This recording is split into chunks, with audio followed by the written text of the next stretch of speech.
Hello and welcome to another Wisco Fanatics Wednesday. We are very excited. We have a special guest with us today. It's Kristen, Brey of As Goes Wisconsin, and we're going to talk about a whole bunch of Wisconsin stuff. But before we get started, we just want to let everybody know November 4th will be our second live show ever at the Green Bay Parker Johns, Thursday, November 4th at 6:30. So come hang out with us. We're going to have a bunch of Packer discussion. It's going to be a lot of fun, just like today. So we want to welcome in our guest. How you doing today, Kristen? I'm great. I'm enjoying that it's still in the 70s it's almost October. So like that. Yeah, it was warm today picking up the stepson from school. I was wearing jogging pants and I'm like, oh my God, I'm sweating out here. Yeah, what is this teacher taking so long?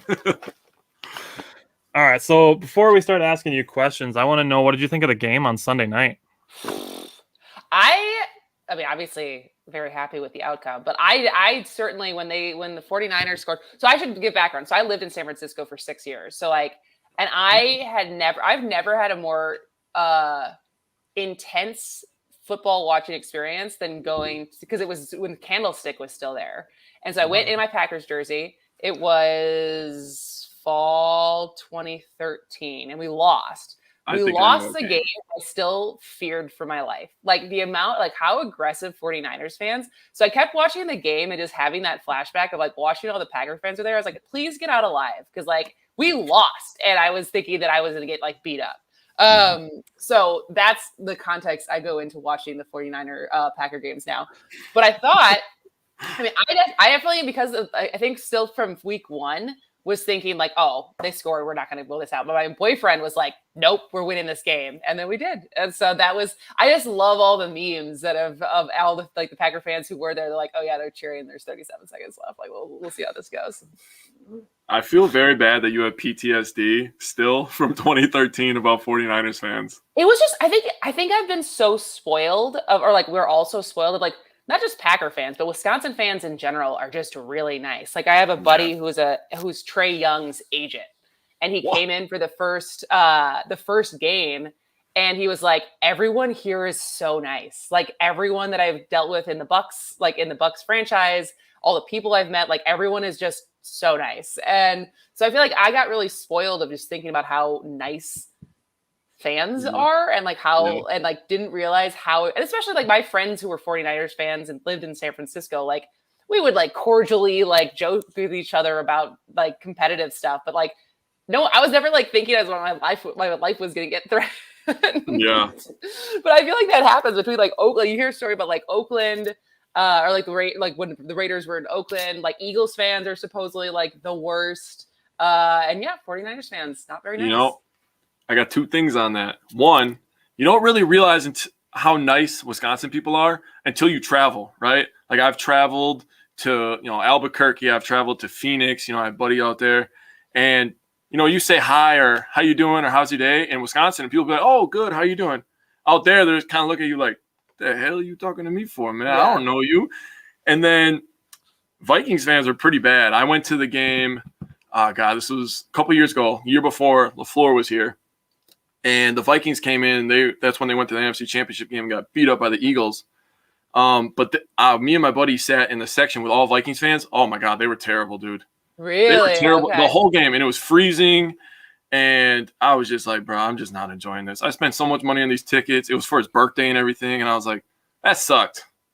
Freaking Hundley was the starter, and he sucked, obviously. We know that. So that was a terrible experience. That was the last Packer game I've been to. And now I can't go back because tickets are like $300 a piece. So expensive. Last Packer game I was at was a Packers-Dolphins game when Brock Osweiler was starting. So that went much better for the Packers.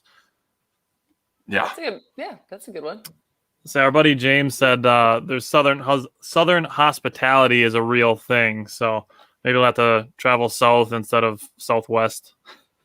I would like to go. I have a friend who went to Alabama, and I'd love to go see an Alabama game with her. And like first, like I just haven't spent much time in the South, but I feel like that is like an experience to have. It goes with someone who's a Bama alumni and experience one of those games. That I just had a buddy that went to a Georgia game last week because one of his best friends is a Georgia Bulldog fan, and he was talking about it, saying how incredible it was. And he's a big Wisconsin fan, so for him to like say that Georgia was that cool, that kind of shocked me. You know, I mean, they take football like it's another like the next level. I feel like down there. Well, the thing that's also weird about the South is on game days for college game days, all the girls wear like dresses. Like everyone dresses up, which I think is hilarious. Like I remember being in Nashville for a bachelorette party because that's what you do in Nashville, and it was like a football Saturday and just all these chicks were in dresses. And my girlfriends and I were definitely not in dresses. And definitely did not ever wear dresses to a football game. They're like, this is weird, but okay. Yeah. I don't know how I'd feel about that. I have to wear a suit and tie to the game. Yeah. Like the guys are in like buttoned up suits and like khakis and like looking super preppy. And the girls are in sundresses. It's strange, but whatever. Tradition. Jake, we should invite Tim Dillard to a football game in the South and I'll wear tuxedo t-shirts. I mean, hey, whatever. We could do that. I'm game. I always want to go to Packer road games because, like, for a living, I talk shit. Like, that's my favorite thing to do in life. I just love to talk shit to people and rile them up. I'm a nice guy at the end of the day, but I always want to go to a road game and just talk shit because we still have Aaron Rodgers, so we're probably going to win. But I don't know. Maybe not San Francisco because I might die. I would say pick your spots. Sketchy. Not so Chicago, even though that would be really fun. I would love to go to a away game in Chicago. That would be amazing. Although a Wisconsin team just had a very bad experience in Chicago this last weekend. Yeah, that was rough. Very bad. So I wanted to give you a chance to, Jake keeps talking. Sorry about that. Give you a chance to tell us what your page is about and what your content is all about. Yeah, for sure. So I started a social media channel, I guess we could call it, but you can find it on Facebook, Instagram, TikTok, and I'm on Twitter. And I basically make short videos that are everything to do with Wisconsin. So basically the tagline is moving Wisconsin forward, one joke at a time.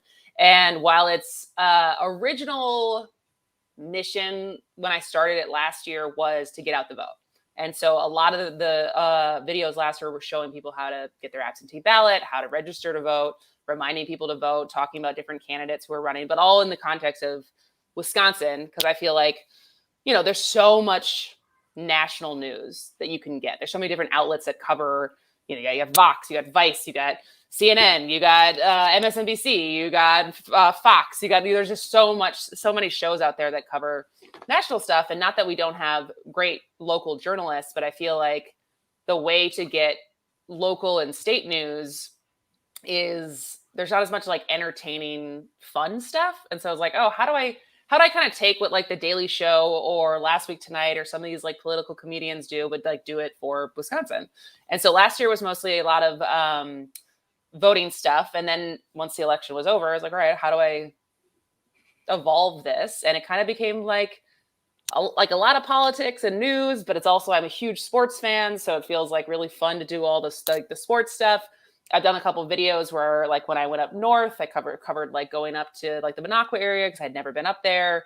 I just went to Monona and made a bunch of videos. So it's like the core of it's definitely news and politics and trying to like have a more fun conversation about current events in Wisconsin, but sprinkled in kind of all the fun stuff about Wisconsin as well. What's your favorite part about Wisconsin? Oof. See, that one's heavy. That's a heavy question. That's heavy. It's funny. For me, it's a really easy answer.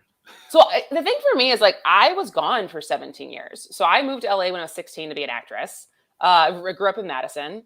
Yeah. and then I was in LA for 5 years. Then I went to Berkeley. Then I was in San Francisco. Then I was in New York. And then I went back to LA. And I basically got stuck at my parents' house in central Wisconsin during COVID. And like, I never thought I was going to move back here. I thought like I kind of like had built a life on the coast and whatever. And I think it's honestly I feel like I don't know, this is a cheesy answer, but I feel like it's the people. Like, I feel like in starting As Goes Wisconsin, how quickly I was able to get other people's help or advice, or like every call I had as I was like I have this idea to do this thing. I got introduced to 3 more people, right? And there was follow-up, and there was just people like, and after living in such big cities, like, it just feels like such a hustle and a grind, and you feel so like insignificant in so many ways, but like being back and how quickly it was that you can able to like start something and people actually wanting to help and like it getting picked up and people appreciating it and stuff like that. So I feel like something in there, I think, as far as like the ability to like connect with people and people following up on their desire to help and contribute. That's a much nicer answer than I was thinking. I was just going to say cheese curds. That is it. Both are very valid reasons. I'm just going to say that. Both are very valid reasons. Very valid reasons. Yeah, I would say the cheese curds, not the same. Not even if you find them outside of Wisconsin, they're not nearly as good because they're definitely not fresh. Yeah, that's 100% true. And the deep fried ones are better than the regular ones. I'm just going to end the conversation right there. I don't like the regular ones. I'm not a big fan. The squeaky. They're just really different. I mean, the deep fried ones are basically like a better version of mozzarella sticks, right? As far as like, they're just not as unique. And you have to get them from Culver's. That's the rules. I don't make them, but that is the rules. Culver's, cheese curds, the goats. I almost did that today. I was like, so I have to be honest, but I'm like slightly hungover. It was my 1 year anniversary. So we were a little overserved last night. And I was like needing some like hungover food, but then I was late for a meeting and I was like, Culver's is going to take too long. But like, that's exactly what I was craving was the Culver's cheese curds. If you're in Wisconsin, there's almost no bad cheese curds to get. Like Parker John's has good cheese curds. Culver's has good cheese curds. Buffalo Wild Wings has good cheese curds, and it comes with a sauce. I don't think I've had them from there. From Buffalo Wild Wings? Yeah, I don't think I've. Oh, they're a little bit thinner, and then they come with like a Buffalo Ranch sauce. Oh, that's good stuff. And they do white and yellow cheese, so they mix it up. I like it because I feel like it's also like coming back, and so I never did fish fry growing up because my mom's allergic to fish. And so like that was like for a long time, my like one Wisconsin thing is like I'm from Wisconsin, but I've never done a fish fry. Well, now I date someone who like insists on getting fish fry every Friday. But that's what I feel like cheese curds are kind of like a fish fry. It's like there's so much variation between like the batter and the type of fish and like how long you fry it and stuff like that. So it's fun they're not all the same. So a bunch of comments here. Some people saying, damn cheese heads. Jake's dad said, don't forget brats. My sister in Texas said she's missing fresh cheese curds. It's a thing. It's an emotional gut reaction. My dad loves venison brats, to be completely honest with you, and those are very good. Ooh. Venison brats are fire, and venison steaks are even better. Venison steaks are the best. Venison really beef jerky is good too. Good. Oh my gosh. I believe it. I haven't had it. Have to try it. Oh, well, I'll just give you one of my cousin's deers. He kills like 12 of them a year. He's a monster. The guy loves hunting. He's a marksman. Corey, man, he's the best. Old fashioned. Here we go. Dad's bringing up the alcohol. Here we go. I wanted to talk about sports because that's my favorite thing. So what I was going to ask you is, what is your favorite Wisconsin sports memory? So my favorite Wisconsin. So my dad played basketball for the Badgers in the 70s. So like that's kind of where the core of my Wisconsin fandom. What'd you say? I said you're the coolest person ever. What the hell is going on? So my dad's 6'8", like played basketball from Wisconsin Rapids. So like I joke that I sat on Bucky Badger's lap more than Santa's growing up because like we were just always at Badger events. And so my dad's senior year of playing for the Badgers was Bo Ryan's first year as an assistant coach. So this was like 77. So since then, like Bo Ryan is one of my dad's best friends. And so once Bo got the coaching job, obviously the reign of Bo and how good they were. So we went as a family, we all went in 2014 to the Final Four. And like, I, at that point, had been living in San Francisco. And like, again, I had left for so long and kind of felt like, oh, I'm not going to, I loved Wisconsin, but I didn't think I was moving back. And so at the Final Four, it was like so many family friends of like people who've known me since I was born because they're like my parents' college friends and stuff. And I remember like specifically all of the songs, like, like you'll have not heard a song from your childhood, like in decades, and yet you still know every single lyric when it comes on, like The Little Mermaid or Aladdin or something like that. You're like, how do I still remember all this? Like that's how all of the Wisconsin, like By the Light of the Moon and like all of the Wisconsin songs just like all of those lyrics like still were like back there. And we obviously lost. That was the year that we lost against Kentucky. And then the next year I didn't get to go because tickets from San Francisco to Indiana were like $1,200. So I was like, I can't do this. But that was like one of the coolest experiences. One, to see how far the program had come. Obviously, because Bo was kind of like an uncle to me, and see like I did experience it with my family. And also like it was the first time that I realized like Wisconsin is like such a like a deep rooted culture. Like I don't feel I have like deep ties to like my German heritage or like my Irishness or something like that. It's like I'm just like kind of like a white mutt. And like that was the first time that I realized it's like, oh, like Wisconsin is my culture. Like this is like where I come from and who I am, like very deeply. And so like obviously the more current answer would be the Bucks winning the championship and getting to be in Milwaukee. And I was at the game, which was incredible.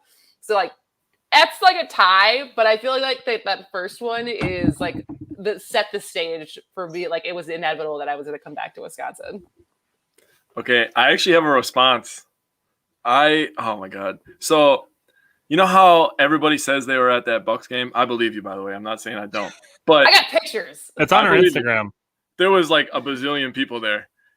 Whenever you talk to somebody like an older Packer fan, everybody was also at the Ice Bowl. You ever talk to an old Packer fan? Everybody was at the Ice Bowl. There was 12 million people there. I'm like, you were there too? Oh my God, you guys sit next to each other? Oh no, I was on the other side of the stadium. It's just funny to me. Everybody always says they were there, but I'm like, I mean, there was a lot of people, but I don't know if you were there. Did you guys come down and watch any games in the Deer District? No. Every time that we had a good one. Yeah. I work late on Tuesday nights, so I start at 5 a.m. I work until like 3, and then I take a break, and then I have to go back at 5 because I have to do a build at a store, and I usually don't get out until like 9 o'clock at night. So every time that there was a home game, it was like a Tuesday, and I'm like, guys, I can't go. I wish I could though. You know, many times I wanted to call my boss, and be like, hey, I'm taking like a half day, so the Bucks, you know. He'd have been like, nah, that's not flying with me, buddy. Like, oh. Hey, Jake, you know they're open in the Deer District for Brewers games, so maybe we can go down for one of those. Hey, I would love to, man. You should do it. It's really cool. I mean, like I experienced it because it's obviously they put up multiple more screens, but there's one screen that's there year round. And like it's just an open area that's always there's the beer garden, and then it's just always open to the public. And so people are like, if there's ever a game on and stuff, people just kind of sit down and they sit for as long as they want. They keep going. Like it's a very cool like community center type thing. And so like watching like a Brewers game, it's like a perfect place to go. You know, we might have to go down there for a Brewer game. If people nationally didn't understand how much Wisconsin people love sports, they learned during the Bucks playoff run. They learned. Yes. Like absolutely. they had to extend it. It was bigger than Oshkosh. That's how many people were there. I was like, holy camole, that's insane. It was insane. The amount of people that just flooded the streets. I mean, I think they actually just finally came out with the report of the Bucks playoffs run infused like $56 million into our economy. I think it was 70 million. Was it 70? I thought it was 56. Yeah. Oh man, I could be wrong. I don't know. Numbers, they all look the same at the end of the day, I guess. 20 million there, 20 million here. Whatever. Tomato. They just spread it out. I wish they had like a difference of $14 million to just throw around. Just to throw. You're like, it's fine. Okay. So just kind of wondering, what is like if you're not at the Deer District or in attendance, what does game day look like for you? You know, I think it's so funny because my brother I've been really lucky since moving back of like how many sporting events I've gotten to do in Wisconsin in the last year. And part of that's like my family has Packer tickets. And so like I get really lucky there. And when I lived on the other side of the country, I couldn't use them. But like I've gotten really, really lucky and I'm super grateful for that. But it's funny because my brother was giving me like crap about it. He's like, you never used to go to this many sports before. Like how did this happen? I was like, yeah, but like going to those games on any of those other cities are so much more expensive. Right. And so it's like I would say my game day experience before moving back was like maybe trying to find someone to watch the game with me, but usually not. And so now it's like, it feels like if we're going to the game, there's usually, if it's like Deer District, we go down to like any of the bars on Old World 3rd Street and pregame there, or we just watch it at one of the games that's down. Like I live right near downtown Milwaukee, so that's really fun. Just went to the Packers game against the Lions, and got up there early, went to Kroll's, like just walked around. Our friends this was the first time they'd ever been to a Packers game, and just like tried to show them what it was all about and all the tailgating and the aggressive drinking that happens. But yeah, I mean, I think it's usually booze is usually involved. And if we're not at the game, we're usually at a bar watching it somewhere. And this year has been really fun because we've been really good at almost everything. So it's been a lot more fun to watch. Jake and I keep hoping for the Triple Crown, so that's what we're holding out for. I mean, if LA could win 2 last year, it's like, why not us? Tampa Bay did 2. It's starting to feel like it. Yeah, It really is. Tampa Bay had both. Yeah, they did football and hockey. And they almost had baseball. Yeah, they did. They almost had baseball. Good year for Tampa Bay. But yeah, I mean, I don't know. Why not? So I just thought of a question on the fly since we're thinking about it.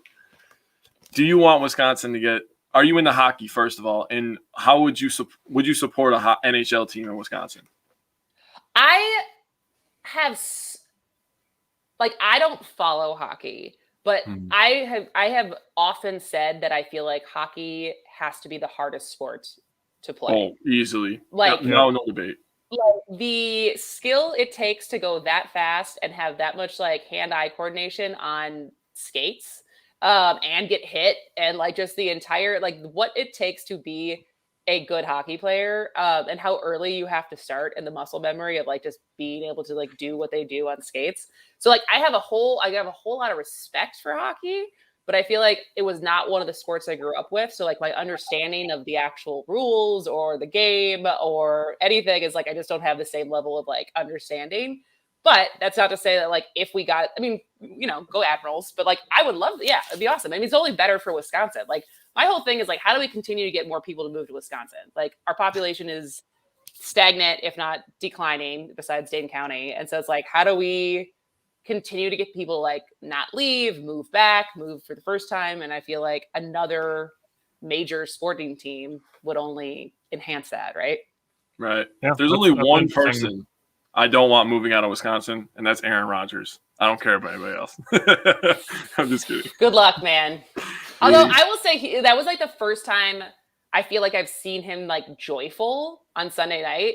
Like he's just looked so mean and like tired for the last year, right? And so to watch him be so happy, I was like, all right, here we go. Like now I feel like the season has started. It felt genuine seeing him smile, you know? It felt good. It felt like, okay, this is why I love the Packers, you know.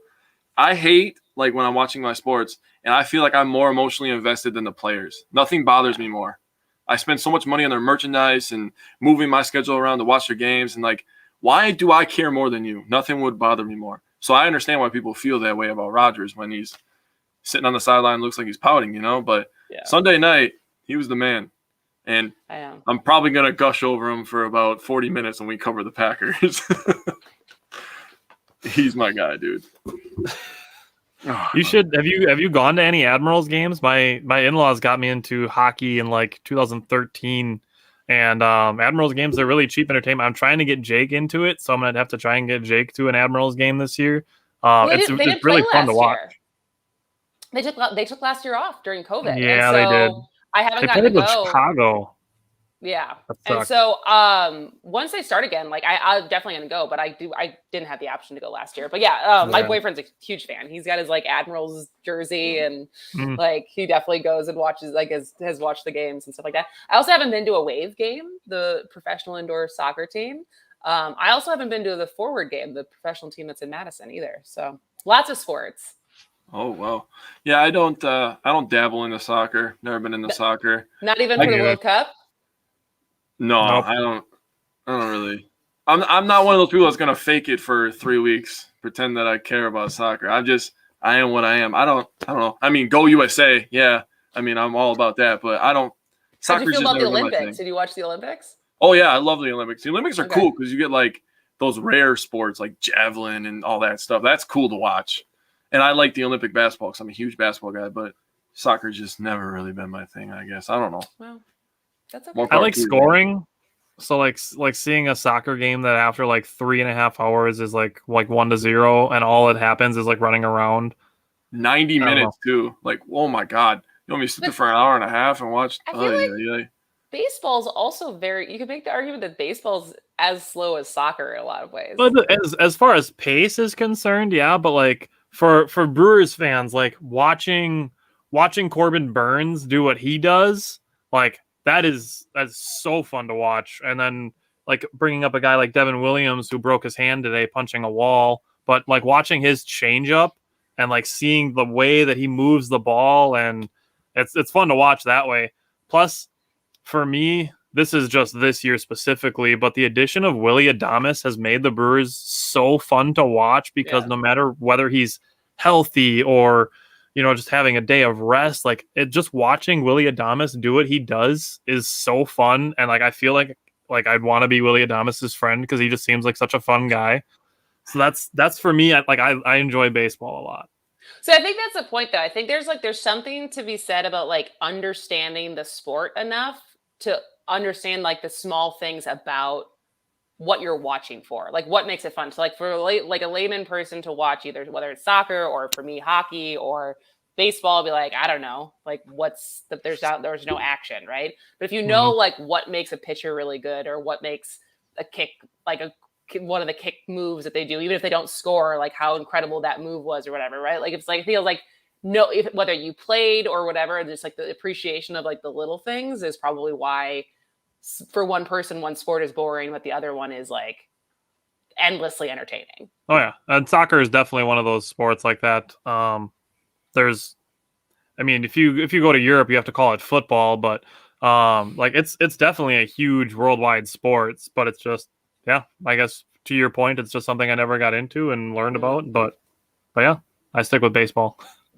Yeah, I never really watched hockey either, so I don't know any of the rules. To your point, but I grew up with my dad watching hockey. My dad is a huge Red Wings fan.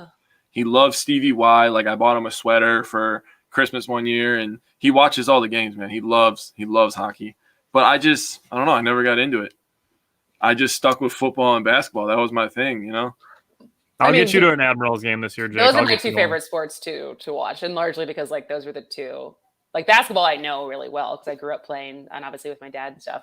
Right. But like that was just like what we watched the most growing up, and became the very obvious things that were my favorites. Okay, now I'm gonna ask, since those are your two favorite, I want you to name your favorite player on the Packers and your favorite player on the Bucks.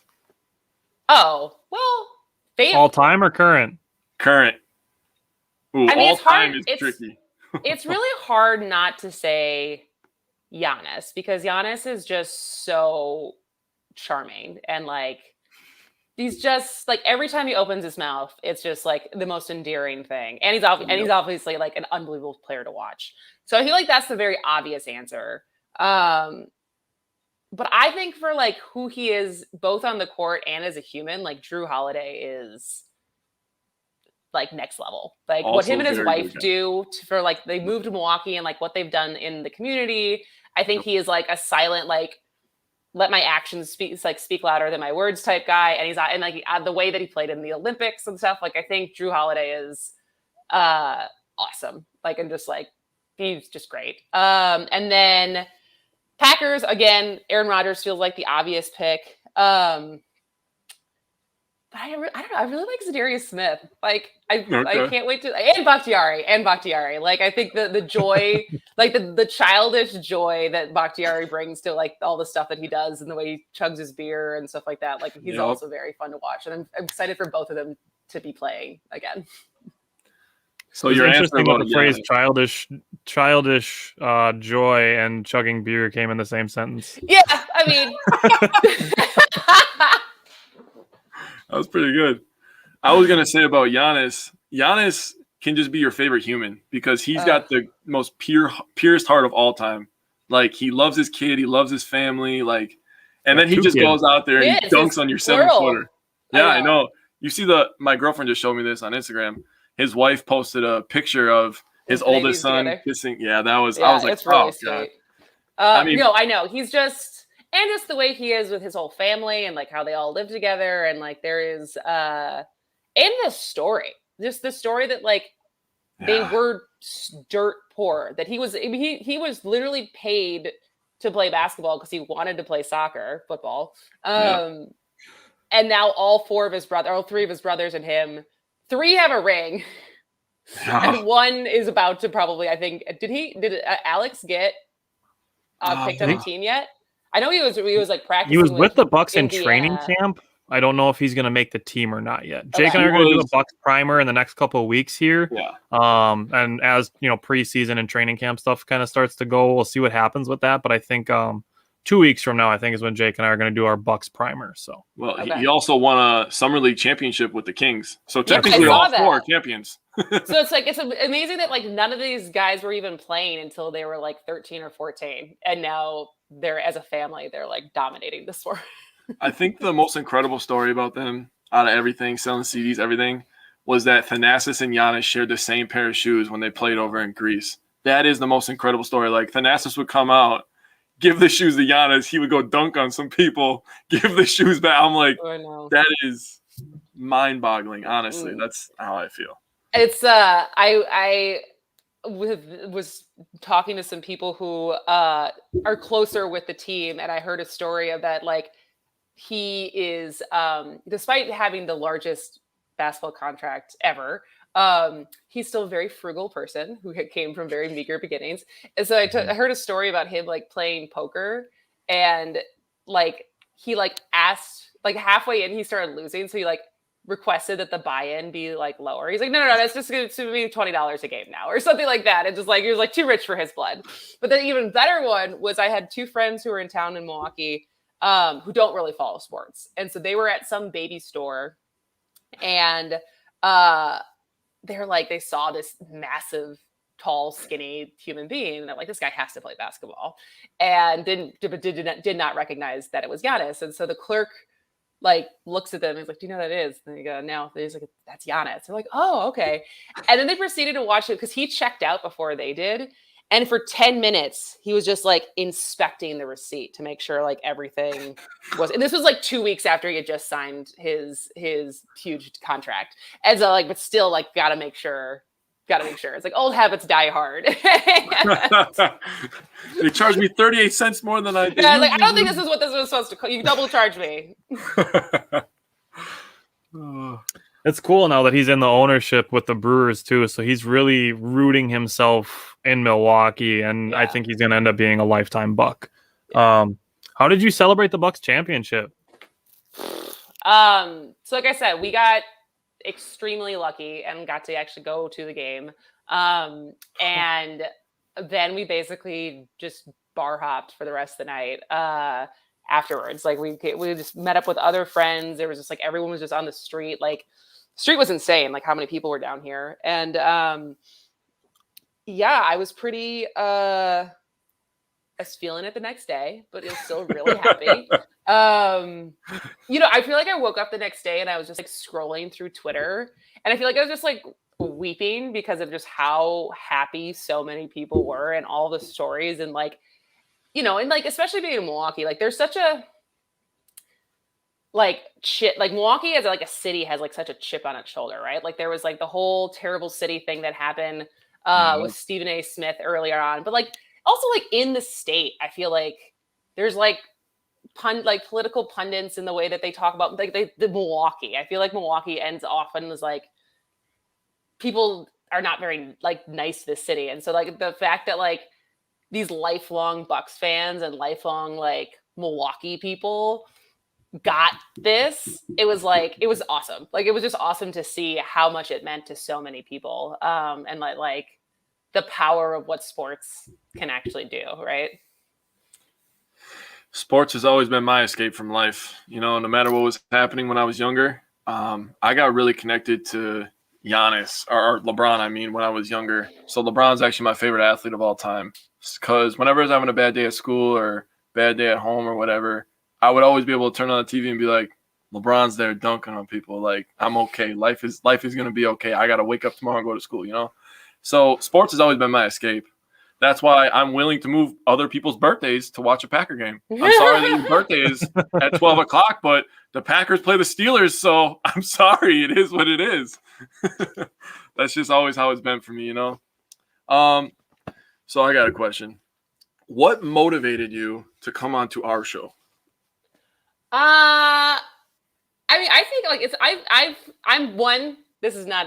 I'm not. First of all, not very good at saying no to things because I like doing anytime I get asked to do something like this, which is like go talk to new people, talk about things that I like, talk about things that they like. Like as you can probably tell, am not a very shy person, and so getting the opportunity to just BS and talk and meet new people and reach a new audience.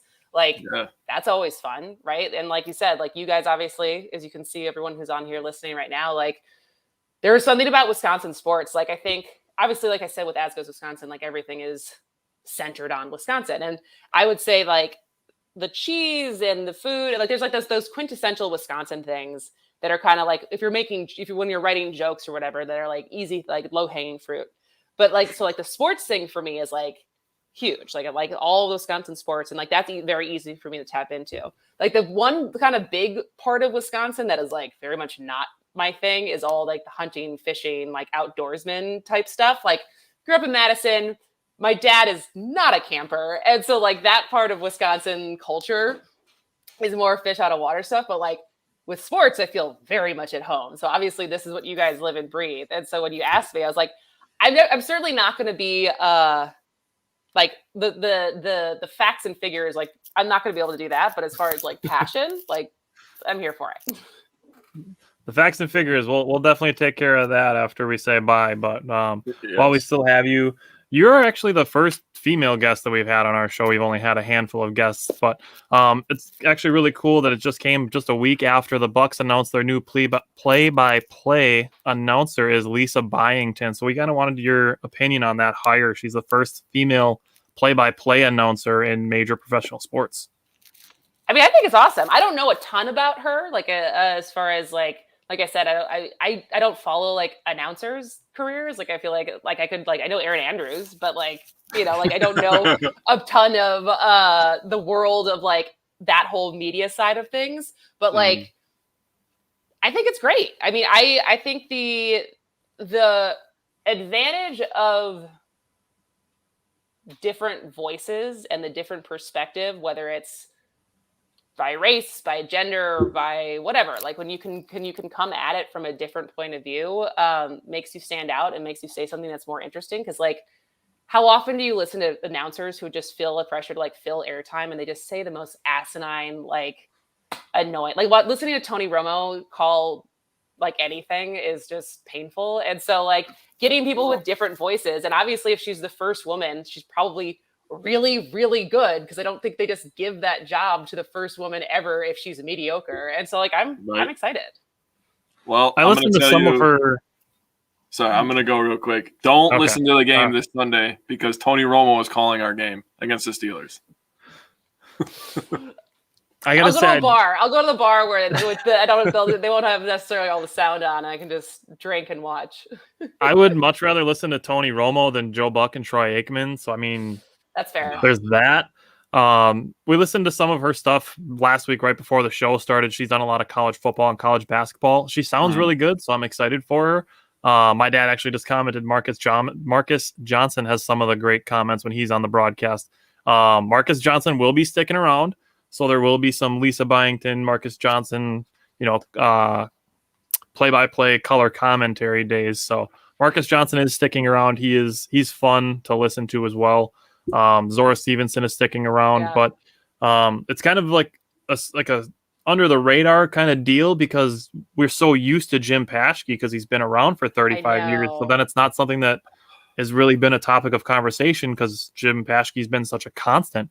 And actually now Ted Davis retired the same year and he's been doing Bucks radio since like 98. So the Bucks radio and the Bucks TV play-by-play guys are both retiring after long times in the business. So that's why it hasn't been, as big of a topic of conversation. But so do you have Wisconsin sports related merchandise that goes with your site? I do. I actually have a lot of it. Give me just a second. Although I don't have the website up right now. So I have during let me grab them. can't grab all of them right now. But what happened was, I remember watching the PJ Tucker interview. It was when he was talking about guarding KD. And he was like, I'll die out there. And I was like, I want that on a shirt. And so I made the first ones that was like, I'll die out there. But then I decided to take the best quotes from Giannis, Middleton, and then ultimately Bobby as well. And so I made 4 different shirts. I just grabbed the Bobby one now. I think it's be too hard to grab. So the Bobby one is the Blue Collar City. And I'm a blue collar player. Yes, and then sir. The Middleton one is the front. It says, do I think I'm underrated? Yes. And in the back it says, does it bother me? No. I got the Giannis one that says, it's in my nature to be fearless. And then Tucker's obviously not coming back. So I was pretty happy that I didn't have a bulk order of the I'll die out there. But also I feel like that one was very specific and was not as in demand as, especially the Middleton one, I think, because I feel like for people who are not even sports fans, that like resonates. Like, do I feel underrated? Cool. Yes. So yeah, if anyone wants those, I need to get them back up on the website because right now they're just sitting here. But if you email me at asgoeswisconsin@gmail.com, I can send you a shirt. Ooh, I might have to get in on that. Yeah, my girlfriend is a huge on the fan, show. so she's gonna get in on that. Awesome. I feel like I can't move my thing, but I have an entire pile of, these are all shirts in the background right here. And my boyfriend is like, please sell those, even if you have to do it at cost, so we can get them out of the apartment. So you have merchandise, you love sports, you love Wisconsin. What is and I wanted to ask this. I'm gonna back up. You just said you had your 1-year anniversary, right? What day is your anniversary? September. It's technically we said it was September 26th. That was our first date, and things moved very quickly after our first date. So. Tyler, is ours the 30th? Ours is the 30th. Yeah. September 30th is our 1-year anniversary. Wow, nice. that is incredible. You guys have grown a lot. Wow. In a year, because you guys have what, 1,500 followers on your Facebook? We're almost to 17. Yeah, so like in a year, that's huge. That's great. Yeah, Tyler's grinding over there. I'm grinding over here. And I had a baby in the middle of everything. And Tyler has a whole family over there with 2 little girls. So it's like we work full-time jobs, and it's tough sometimes. I'm going to be honest to manage the time. But, I mean, your page is humongous in my opinion. I was going to ask, what is the goals for your page? So that's kind of in flux because I feel like there is – I think the big goal would be I would love for it to be an independent media company. Like, I'd love for more people to come on. I'd love to find other like-minded comedians that are based in Wisconsin who can do their videos and stuff like that, and keeping still the theme of like making news and, like uplifting stuff in Wisconsin while still having like a fun way to talk about the news. But I don't think it has to be just me because I feel like right now the overlap between like Kristen and As Goes Wisconsin is like here. And I would like them to be, because I'm just one person right now, but I would love for it to grow more on its own, to be, like I said, like something that is a different way and reaches a different audience because of the way that we talk about Wisconsin politics and news. But you got to figure out how to make money to do that. And like that isn't selling out, right? And like because it is politics, it's like there's probably certain, like to get just like a sponsor, it's like how do you do that without compromising the integrity of like your point of view and your opinion, without feeling like you're like, I just got to make money, so I'll take a project here even if I don't really agree with it or whatever, right? And so I think that's that's a problem with any kind of media endeavor is, one, how do you make money, and how do you take the people who are going to pay for it? How do you do it in a way that like doesn't feel grimy? So the goal is for it to continue to grow. How? I don't know, but I'm going to keep making stuff. And so yeah, but I think that like the feel good heart of the goal is like, how do you make complicated stuff, like as I think as Jake said when we first started, like you don't really like talking about politics. A lot of people don't like talking about politics because it gets messy, it gets mean. There's like how partisan things are. Everyone has a strong opinion. but like it affects everything. Like even if you want to talk about the Bucks, like that was a political move that almost didn't happen that had to get voted on in the state legislature for the FISERV to get built, right? Like that is a political move. And like in that, like who we vote for matters. If you vote matters, and not just for president, but for who your state assembly rep is, who your state senator is. But like a lot of those people are very dry and like not fun to watch. They're certainly not as fun to watch as Aaron Rodgers. So like, how do you continue to keep the average person engaged when the stuff is not super exciting? And so like that is ultimately the goal, is to continue to bring people in who don't normally see themselves as like following politics. Yeah. The big thing about voting, I guess, for me is, first of all, you get one person that goes, I'm not going to vote because my vote doesn't matter. And then they just think that they're one vote, right? And then you get this person and this person and this person. All of a sudden that adds up to thousands, right? So now all these people are complaining about who the president is, or, you know, your state legislator, anything like that. And they didn't vote. So my dad has always told me, if you don't vote, you can't complain. So you got to go out there, you got to give your opinion. And if you voted and you didn't win, then you can still complain. The next thing is kind of about generations. I feel like the younger generations, even the generation behind us, is just, they're less and less educated because they don't pay attention to this stuff. They're too busy watching TikToks and although there's a lot of breaking TikTok. bathrooms. Yeah, so that's true. Or climbing milk crates. Yeah, I'm like, what is going on? I just heard on the radio, because I listen to 101 on the way to work on Tuesday mornings. And in Fox Point, there was over $1,000 in damage because they were destroying public bathrooms. I'm like, TikTok is not good. Either that or these kids are just stupid, in my opinion. Well, I mean, I feel like kids doing stupid stuff has always happened. Like, wasn't it not very long ago that kids were eating like Tide Pods? Same generation. Is it the same lemons in their eyes? What was the year when people were like sticking vodka soaked tampons into themselves? That was a thing for a little while. Like, I feel like the thing about teenagers is they're going to find stupid stuff to do, TikTok or no TikTok. Like, I mean, that's true. I just, some people's kids, you know. So that's what I enjoy about your platform, is that you can make that into like a really short thing, because attention spans are getting shorter and shorter. So like your page with your videos being shorter, they're easily accessible and they're easy to understand and they're still entertaining, is a good combination of all of that. Yeah, that's the goal. And it's like, and you can't get into the nuance sometimes and the depth of like, and then I try to like point them to like the actual article that says if you want to learn more, but like at least getting people's attention and awareness of certain stuff that's happening. Like sometimes that's all you need. And then like that opens them up to being curious about something else that they didn't even know that they cared about. That's very true. All right. So the last question that we had for you was, we know you're in Milwaukee, but we mentioned before we started, we have our live show November 4th. Would you want to come to our live show and hang out with us?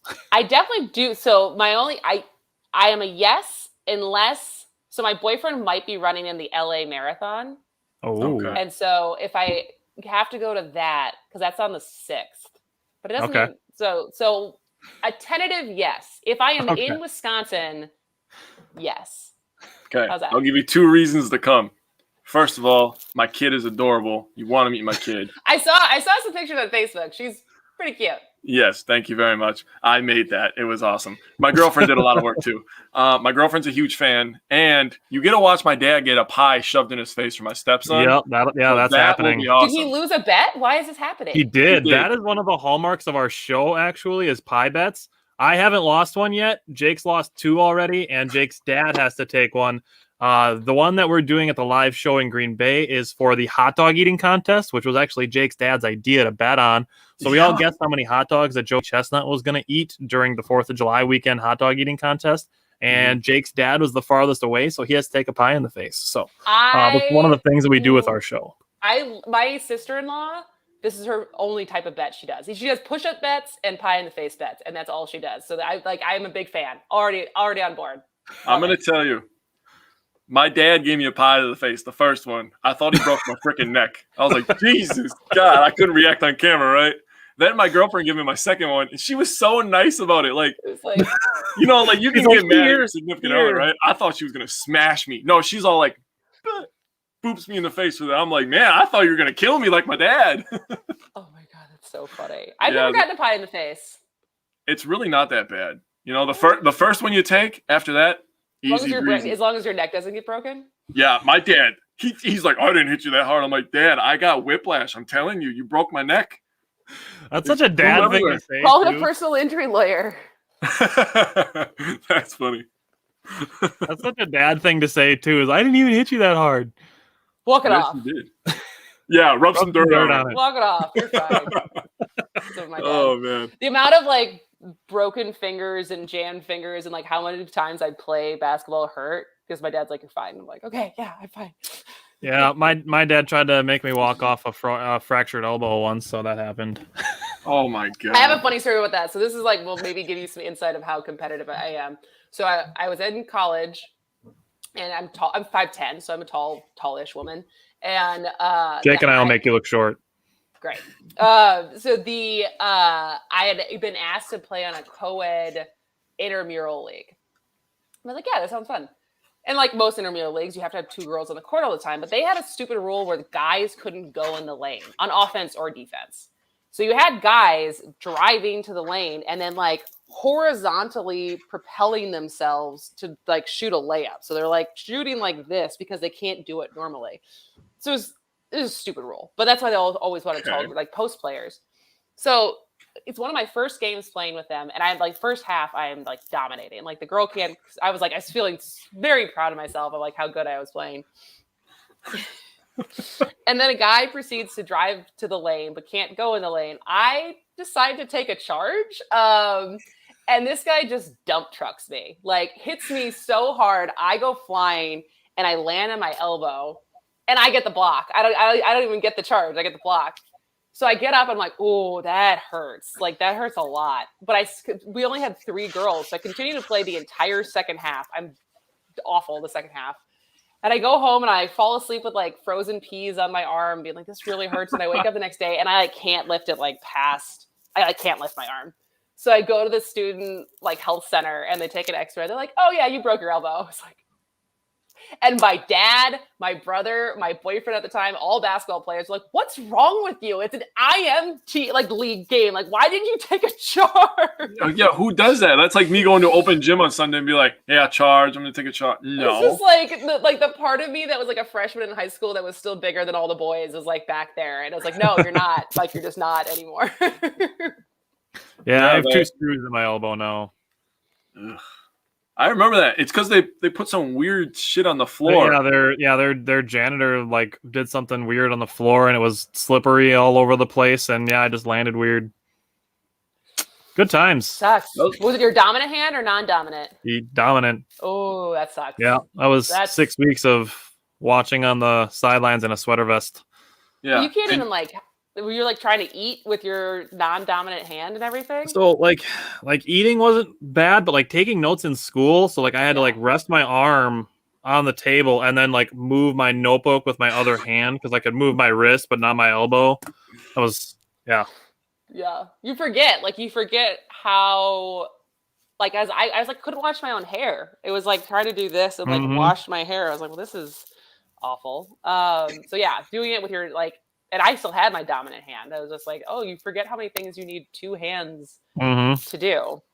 No. If you really want to find out how bad you are with your non-dominant hand, brush your teeth with it. It's the worst.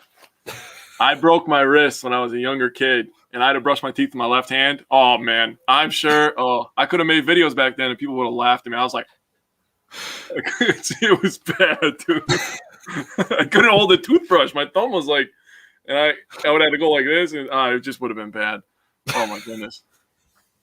Yeah, good times. All right. Well, we want to thank you for joining the show. Hopefully, you'll be able to come and see us when we do our live show in early November. But had a lot of fun, so we want to thank you for joining us. Yeah, thanks so much for having me. This was a really good time. Yeah, thank you. Awesome. Have a good night. Bye, guys.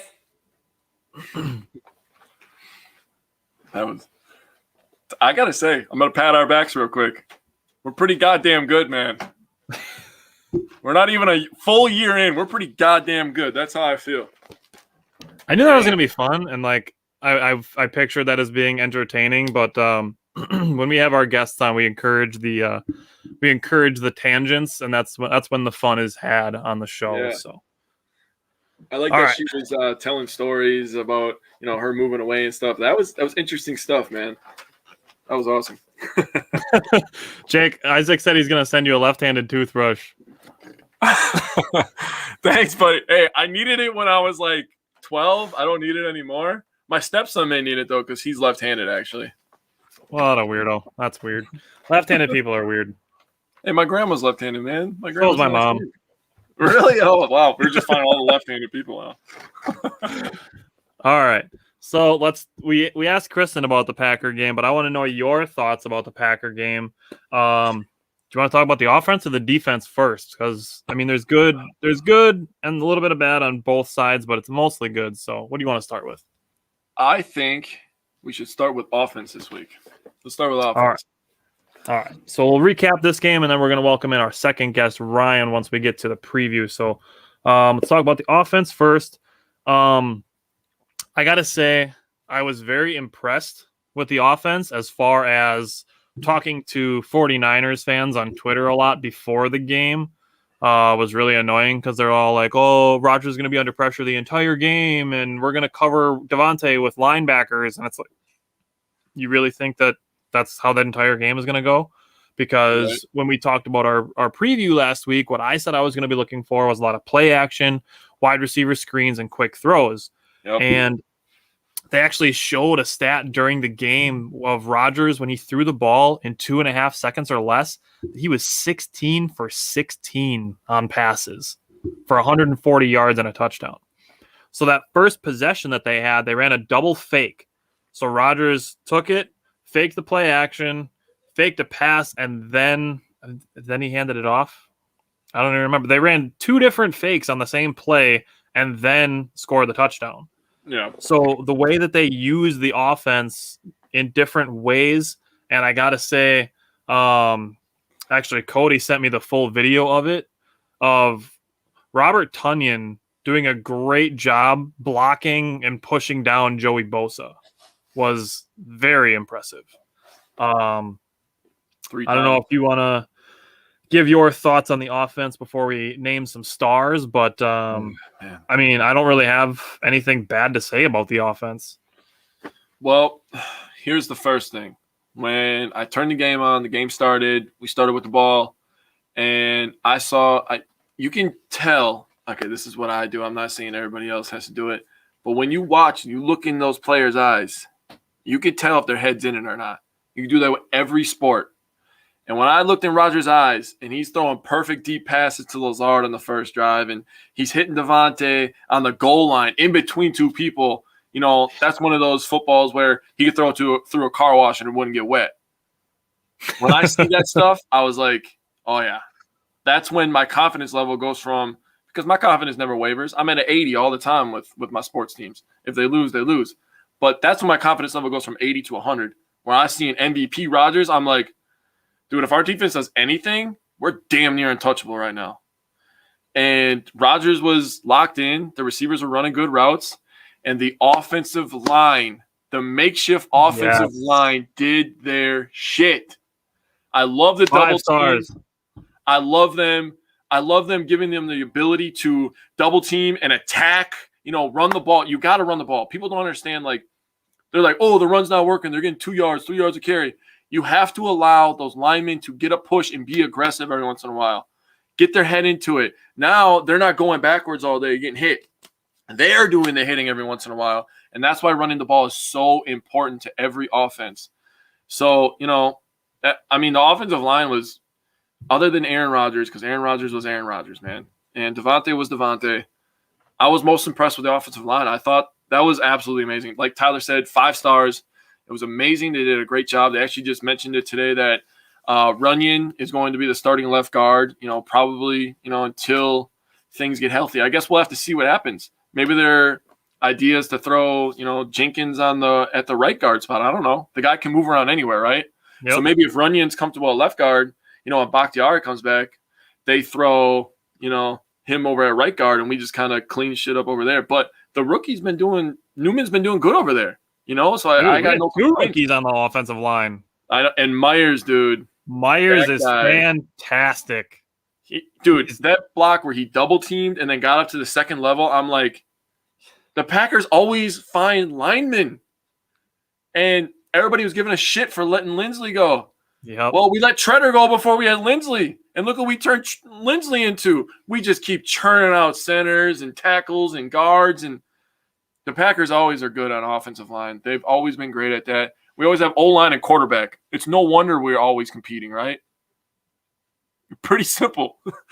But if we could get some D-line help, that would be insane. But it'd be nice to see if, as far as salary cap concerns go, if we could get rid of Billy Turner. With the wealth that they have at offensive line, obviously you want to keep depth. But if being able to save some money there was an option, that would be nice. I guess the only bad thing that I could say about the Packers offense is after getting the turnover off the Garoppolo fumble and only getting 3 points out of that. Yeah, that was really the only bad thing I have to say about the offense, just because if you get a touchdown there, game's over. It doesn't matter. It doesn't matter what happens after that. 100%. But only getting 3 and then having San Francisco come back, take the lead. Obviously, you don't want to leave Aaron Rodgers with 37 seconds on the clock because you know what he can do. And even when we had Kristen on, mentioning all the memes that came out of it, of all the people, they're celebrating with 37 seconds left. But do they not know who that guy is? You've seen him do stuff before. I mean, he's Aaron freaking Rodgers, man. After the second completion and there's like 9 seconds left, I'm like, go, get up, go spike it. Dude, I started after we gave up the touchdown, right? Because it was getting pretty late and I was up pretty early and I had to work early. And yep, me too. I had to sit up. I know. Yeah, we all, a lot of people had to get up early, right? But I was trying to lay down on the couch to go to sleep. And, all of a sudden they scored a touchdown. I'm like, oh, shit. Now it's time to sit back up. Now we got a game. Rodgers completed the first one. And I was like, oh, shit. He spikes it. He completes the second one. All of a sudden, my heart is going a bazillion miles an hour. I'm like crying, shaking at this point. I'm like, Mason, please, Mason. Mason kicks it through. I never had a doubt. It's Money Mason, baby. I know. Yep. Hey, Special Teams Player of the Week, by the way. Special Teams Player of the Week, yeah, Money Mason. 3 for 3. Yep. And a 54-yard long. I mean, that's my boy, Mason Crosby. But the offense, I thought, was very, very good. I love on both sides of the ball that we were the physical team. How many times have we been able to say that in the last how many years? Not very many. On defense. Not on either side, really. Well, I mean, it's true. I mean, the offense has been finesse. Yeah, we could probably count how many times on one hand that you walked away from a game and you're like, the Packers were the more physical team today. Most of the time we win because Aaron Rodgers, or we get a couple, interceptions or turnovers or something, and we kind of just, we out-finesse them like you said, but the Packers dominated that game. And Matt LaFleur, man, I'm going to have something to say after the defense, but Matt LaFleur, dude, that guy, I love Matt this year. So we mentioned the field goal already. We talk about 3 stars of this game. Yep. 2 of mine are on the offense. And number 1 is Mason Crosby for making the game winner, for being clutch, for being, reliable. Number 2, I had Devontae, 12 catches for 132 yards and a touchdown. Coming back after the big hit. Yep. Just to be coming back into the game. I don't know if you saw Rodgers on the Pat McAfee show. He said it was like Undertaker coming out of the tent when Devontae came back out onto the field after that play. And then my 3rd one is on defense. So if you have your 3 stars, and then we can move into it. Okay, so actually my 2nd star is also Devontae Adams. He's just the best wide receiver in the league, man.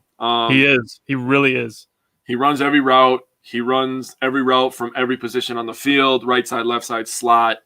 I mean, the guy's just he runs routes after catches and snatches ankles regularly. Yeah. Did you see I think it was last week, he did an interview and he talked about how before the game last week, he was watching for a half an hour. He watched 30 or 25 minutes or something, highlights of Lamar Jackson jukes.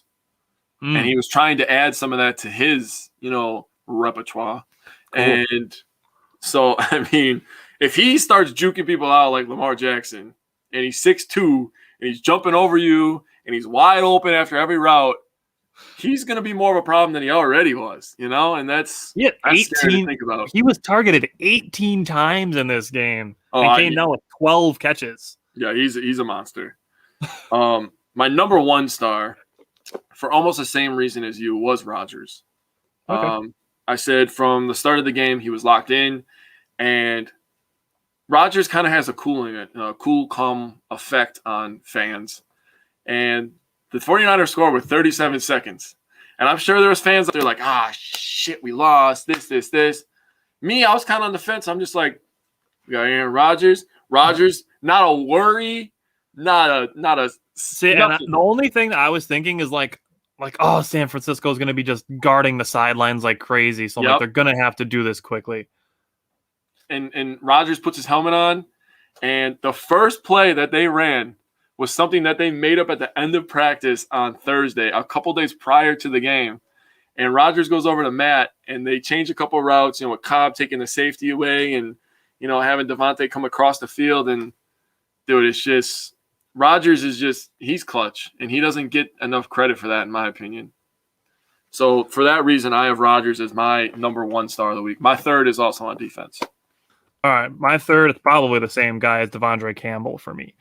The 12, yep, there it is. Isaac said it as I said it. Devondre Campbell, the 12 tackles, recovered the fumble, helped with the pressure.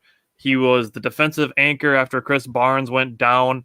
I was really, really skeptical about Campbell after the Saints game and the first half of the Lions game, but now he's even parts, questionable to stud, and I'm leaning more towards stud being his profile.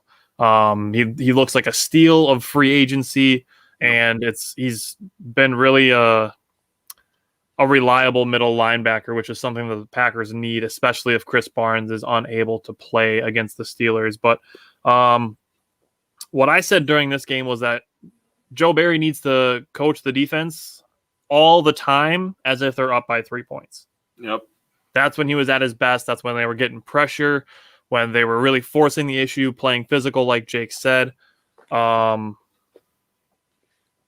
said the Jair pick was a pretty big play. That was a very big play. And I said he looked like a wide receiver on that play, going to get that ball. He gave up a touchdown to Brandon Ayuk. I mean, he got beat on that play. It doesn't happen often, but it did happen.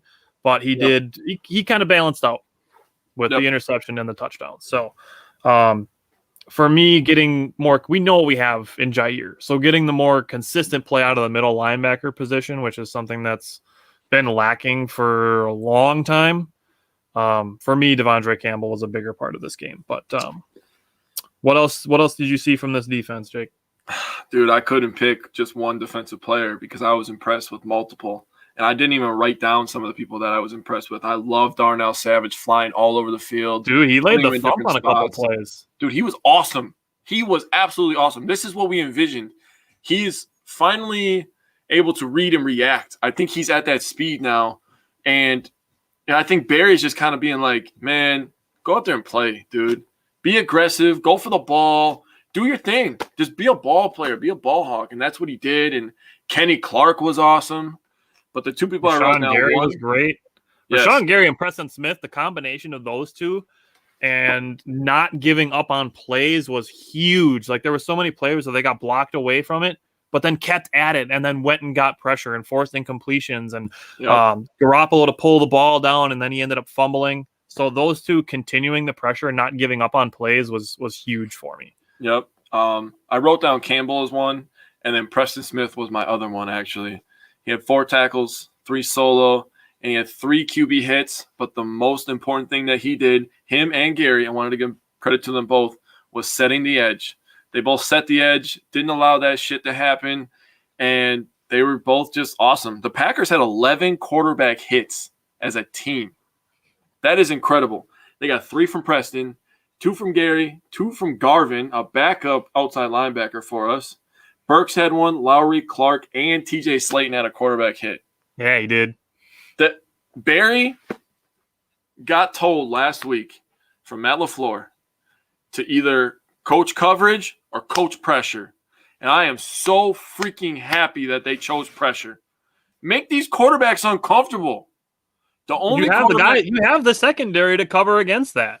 We are ninth in pass coverage, and that is with Kevin King. Kevin King is ass. He'll give up. Oh my God, I hate Kevin King.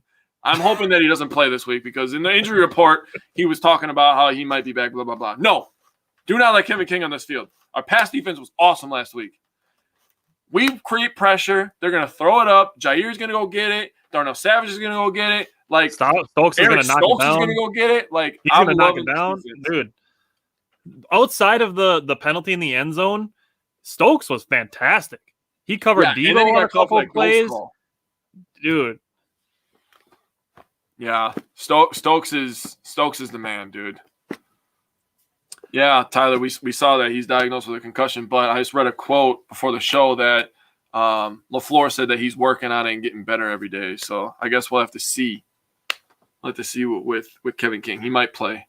I mean, this might be a week that he can play because when we talk to Ryan, I'm going to get his opinion, but the Steelers' offensive line is playing very bad right now. They're very young and very inexperienced, but we faced some really, really good offensive lines, and our buddy Cody brought that up, and I was like, yeah, if you take a step back and think about it, it's true. And now we're going to be playing a bad offensive line. It's young. Yeah. They probably have one of the best centers in the league. And Lancaster's out, so we might see our boy Heflin out there this week. Yeah, buddy. Pretty excited about that. I'd rather have King and slot all day, but Stokes on the outside. I don't know. Chandon Sullivan was pretty damn good inside, I'll say. You didn't hear his name a lot. He had that first big pass breakup on their first drive. I mean, that's all you need to know. Heflin, yeah. King, MAS, Aaron Jones. Yep. That is true. So what I still want to see is the Packers be better defending on third down. And then just want to talk about the special teams really quick as far as recap. And then we're going to bring Ryan, who is a Steelers podcaster, in to talk about the preview. So let's talk about special teams real quick. And then we're going to welcome in Ryan. Well, first thing I'm going to bring up, Money Mason. We all know we've been hyping it up. His long game-winning field goal was 54 yards. Our punter had 3 punts. Yeah, he averaged 54 yards a punt. And he had one inside the 20. We haven't said that in a long time. They did give up the big return, but there was actually a really, really cool story that happened about this. So they gave up the big return, and Alan Lazard, fan favorite of everybody, goes over to the special teams coordinator and says, I will not allow that to happen again. He said, I want to be in kickoff coverage. They look at him. They're like, are you sure, Alan? He said, yeah.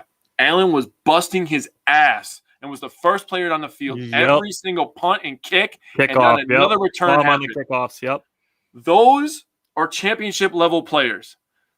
He could have sat on the sideline and pouted because he wasn't getting all the targets. No, he got his ass up. He played on Lazard. He is a dirty work player. Yes. He loves to block. He loves to get in your face. And apparently he loves to just hit people, you know? He loves playing football.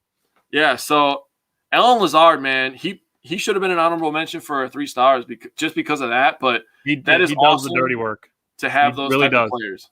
That is Pat Connaughton type stuff on this. Absolutely, that is a great comparison. Alan Lazard and Pat Connaughton. Hey, we should make a meme. Let's make a meme. I was just gonna say I might have to make a post after the show. That's a really great comparison. Yes, sir. Unfortunately, as far as special teams concerned, Dominique Daphne will not be back yet this week. He's still dealing with the injury. They're putting him on injury reserve. So we'll see what happens with Dominique Daphne. They brought on a tight end from the Colts practice squad, I believe.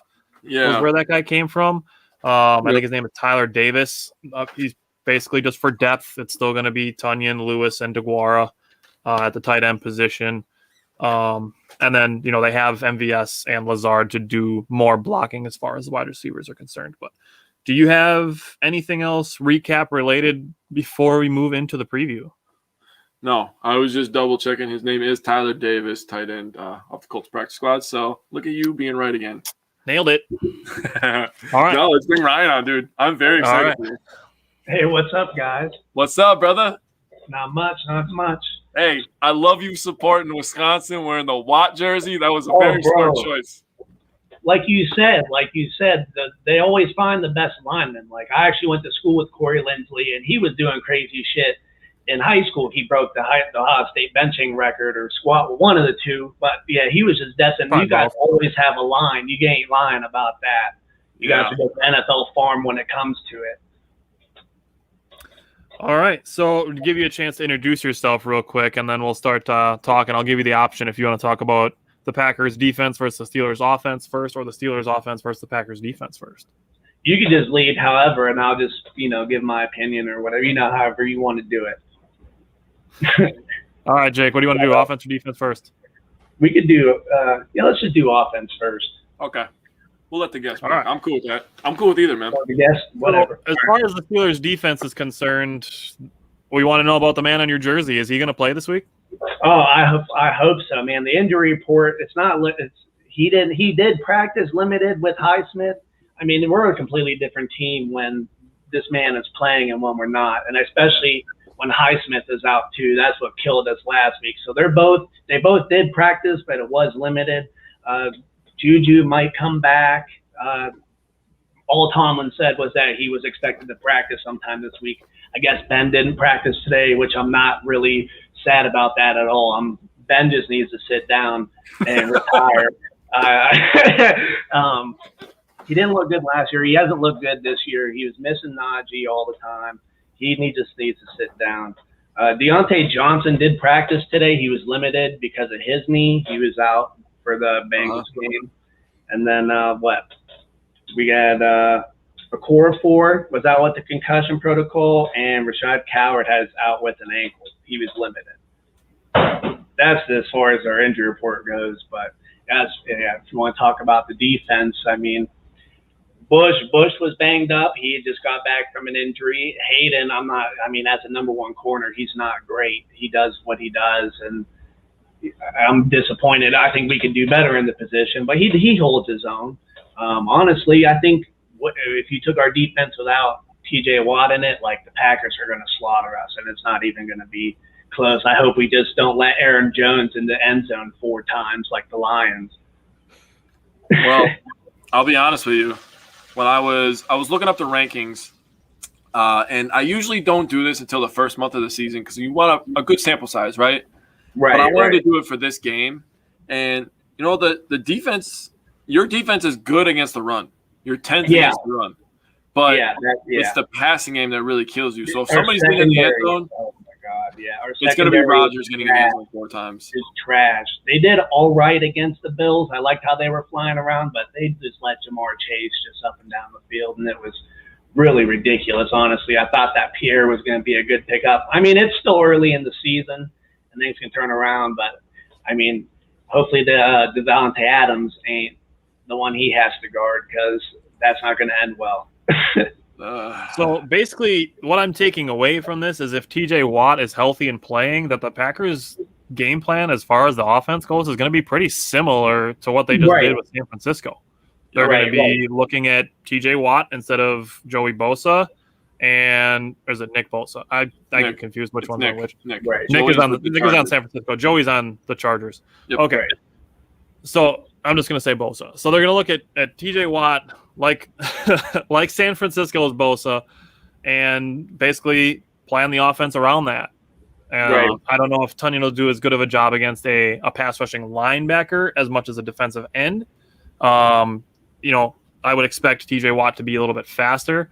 But that being said, I think LaFleur did a good job of figuring out ways to make sure that Rodgers would be protected, and the backup linemen did good jobs of keeping Rodgers safe. He only had 1 sack. And, basically if Pittsburgh's defense is healthy, I would see a similar game plan to San Francisco. If TJ Watt doesn't play, I mean, it's going to be really open season for the Packers offense. Yeah. He's the one that gets the pressure on the quarterback. So if you don't have pressure, you saw we were pressure right? all day to decide and let any route get anything. Right. This is frustrating when you're used to TJ Watt. At least if he's close, even if every play he's close, if he even gets, if he's in the backfield. Yep. But when he's not there, it's like we don't even break the line. Yep. Week 1, Packers. They let Jameis Winston have all day, and he diced us up for 5 touchdowns. You don't pressure the quarterback. Every quarterback in the NFL is going to look good. That's just right. You and I would be fine if we had 10, 15 seconds in the pocket. I mean, I can't throw it super far, super accurate, but I mean, I could throw some 20-yard darts. I could get it to Devontae Adams if I had 10 seconds. Yeah, he's wide open every play. I'll throw it to Devontae too. I could do. Yeah, any of us could do that. So for the Packers offense, MVS is questionable. Elton Jenkins is questionable. Not sure if either of those two are going to play. Honestly, as far as the Packers are concerned, it's going to be a similar to how the Brewers are going to approach things, whereas they don't have to force these guys back because they can win without them. They showed it in the second half against San Francisco when MVS kind of came up hobbled, and then Devontae came back, and they were able to get things done with Devontae and Lazard and Tunyon. They have other pass catchers. Randall Cobb is still around. If MVS doesn't play, EQ will probably get some snaps. Maybe Amari Rodgers gets some more playing time. But if MVS doesn't play, it's really going to be more Lazard and Tunyon. And the way that Yosh Nijman played against San Francisco and dealing with Bosa all game, he did have help, but he showed himself capable, and we've talked about it already 3 or 4 times today, how well the Packers do with offensive linemen. So, I mean, I have confidence in this offense against a banged-up Steelers defense. Jake, I would think you would agree. Yeah.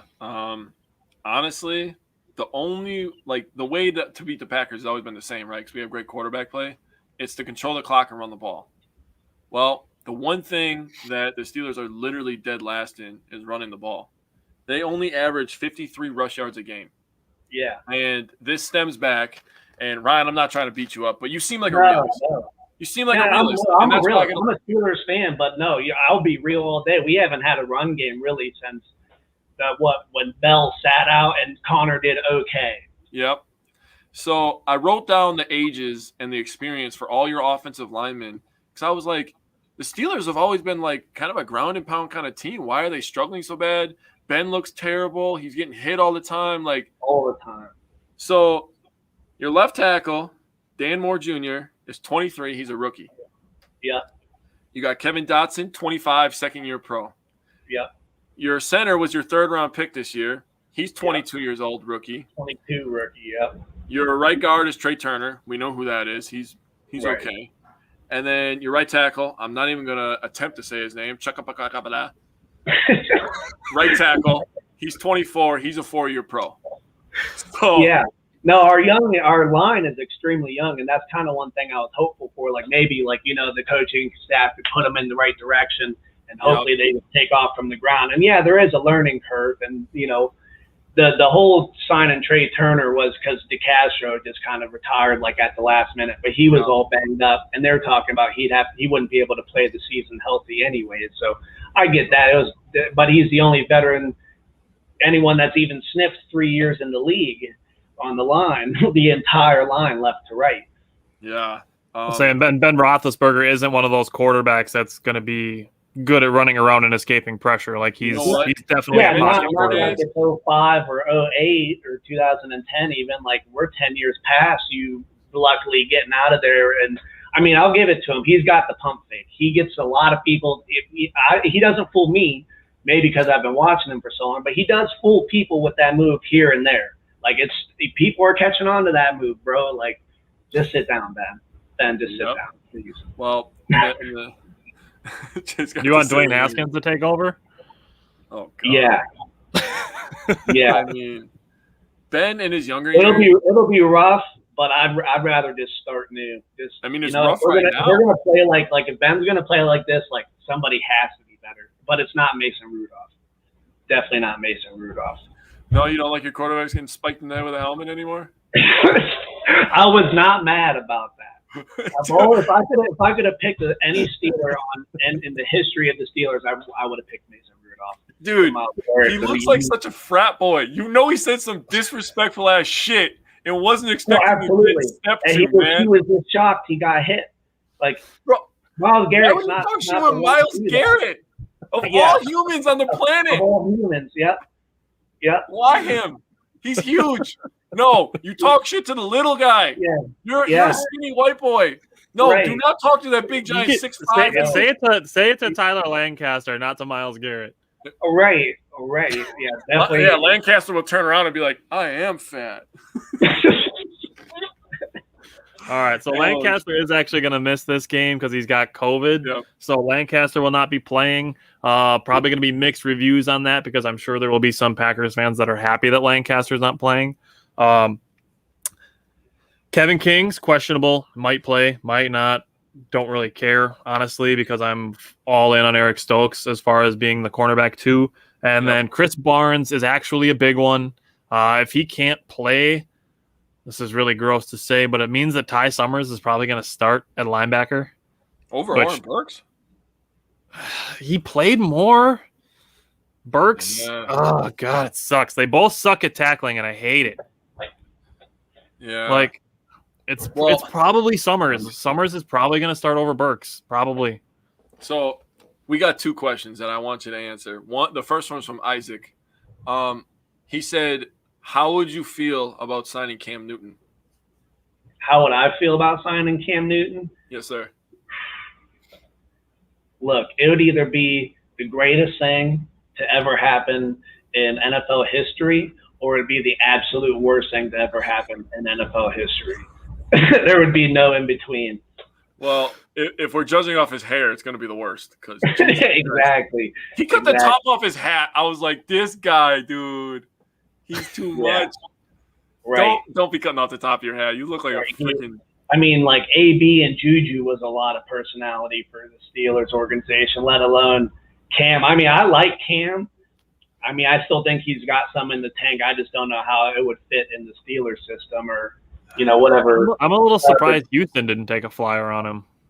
Who's that? Houston? I'm surprised they didn't after Tyrod Taylor went down. I'm surprised they didn't try him out.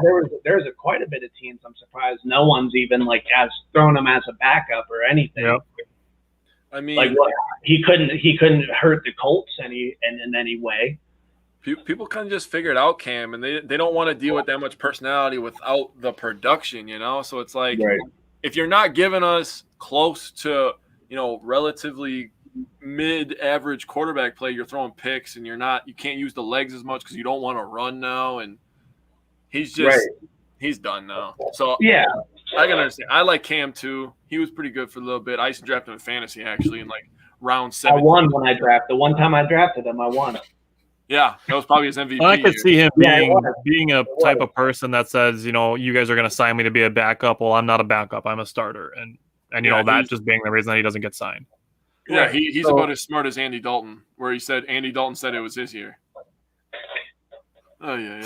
So Cody's kind of leading into where we're going with this. And that is, for me, watching the Packers defense versus the Steelers offense is going to come down to mainly the health of the Steelers wide receivers, because the Steelers offensive line, it is sketchy. But if Juju is healthy, if Deontay Johnson is healthy, they have Chase Claypool. They have 3 really solid wide receivers, really capable wide receivers. They have a home run guy in Claypool. They have an all-around guy in Juju and a possession receiver in Deontay Johnson. If all 3 of those guys are healthy, the Steelers can probably move the ball. And at that point, I do see the Steelers scoring some points. I don't necessarily think it's going to be a lot of touchdowns. I did see a lot of bend but don't break out of the Packers defense in that 49ers game. But assuming these guys are out, which Juju didn't practice today, Deontay Johnson was limited. But assuming these guys play or don't play, want to get some score predictions. So, Ryan, you're the guest. We'll let you go first to give a score prediction for this game. Score prediction. Oh, man. Probably 21-9 if I had to guess. Low scoring. Packers. In favor of the Packers. All right. Low scoring. All right. Okay. You want me to go? Jake, how do you We might feel? run it up more, but we ain't scoring more than 12. I know that. Well, you average 16.7 points per game, going into the game.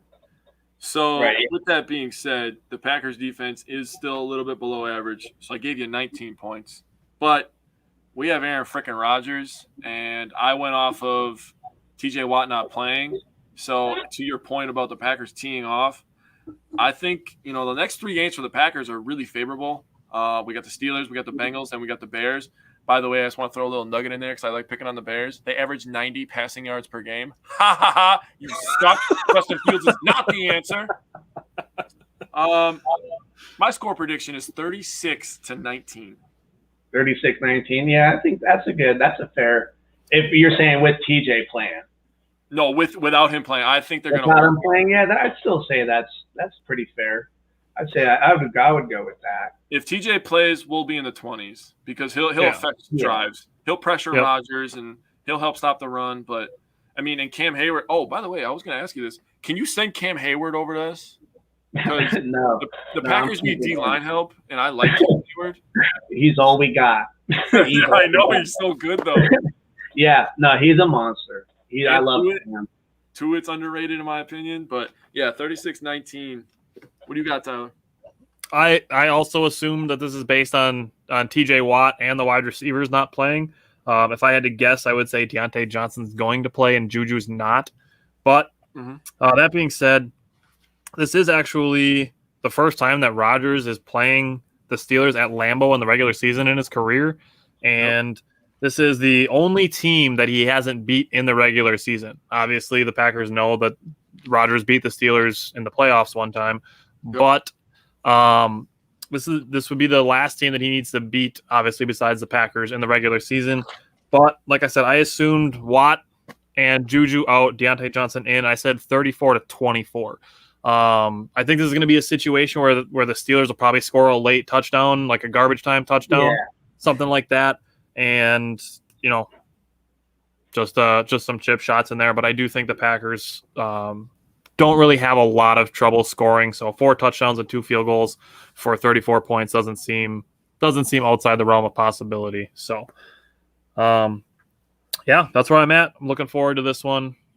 And hopefully it's less stressful. What's your prediction if Watt does play? Then I'd probably be somewhere around like 30 to 17, 28-17, something like that. I'd take that. Yeah, I think it'll be a lot more competitive with Watt playing. Watt's he's a if Watt plays, it's going to be more competitive. I mean, a lot of our scoring actually is plays that he's only played 6 quarters. He's already has two forced fumbles and all those. It benefits you in the field position game, which is something that people don't really think about when they think about defenses. Is that having playmaking guys like that, like Aaron Donald, for example, like when he gets pressure, he can help force turnovers. Like that helps your field position, which helps your offense. So your defense can directly help your offense. And TJ Watt is an impact player like that.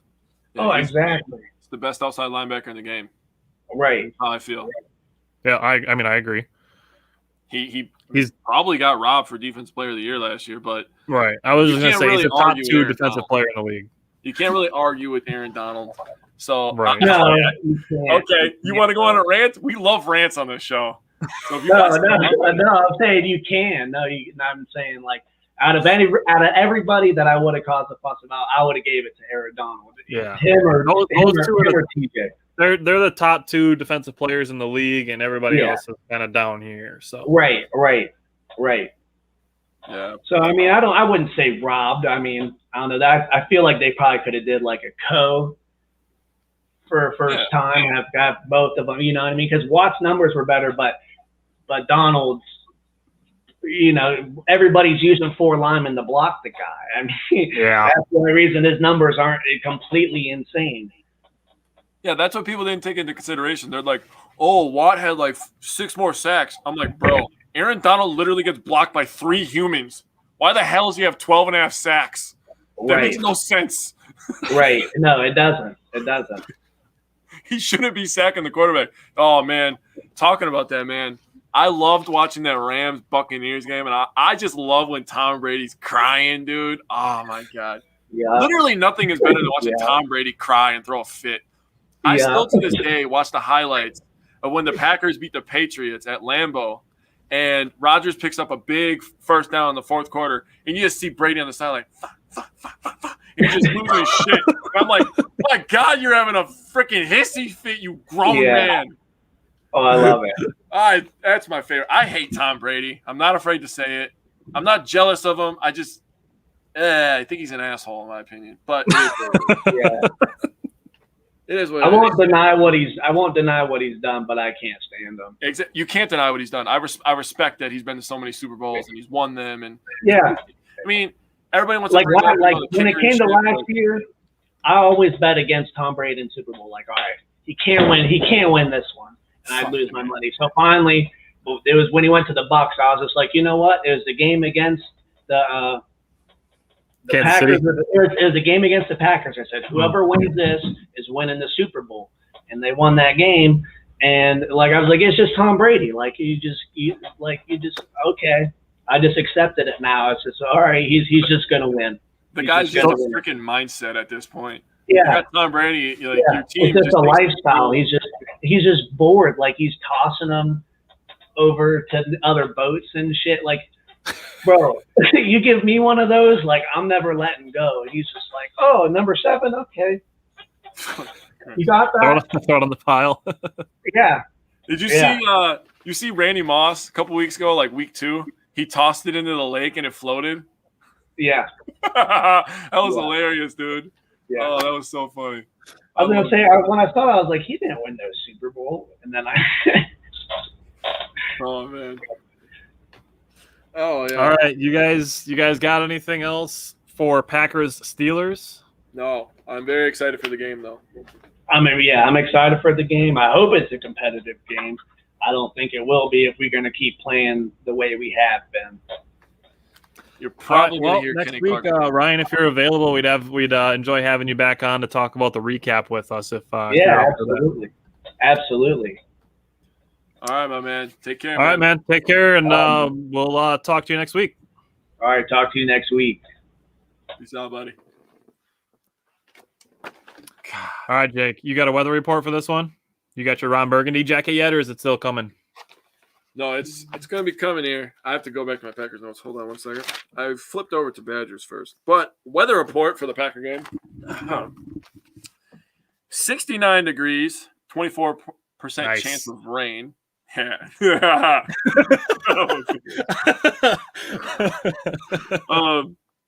And winds 5 to 10 miles an hour.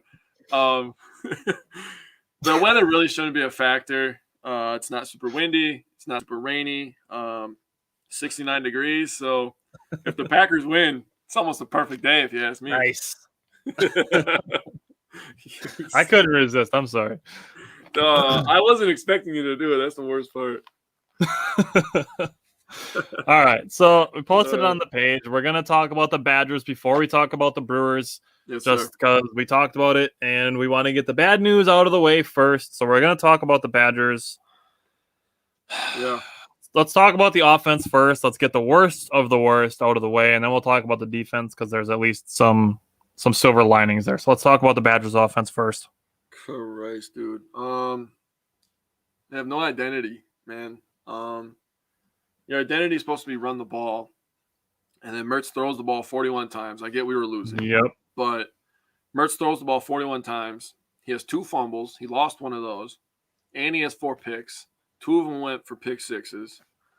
The other one, just gives him field position. And this kid's just not taking care of the ball. And I think a lot of that – I'm going to say this.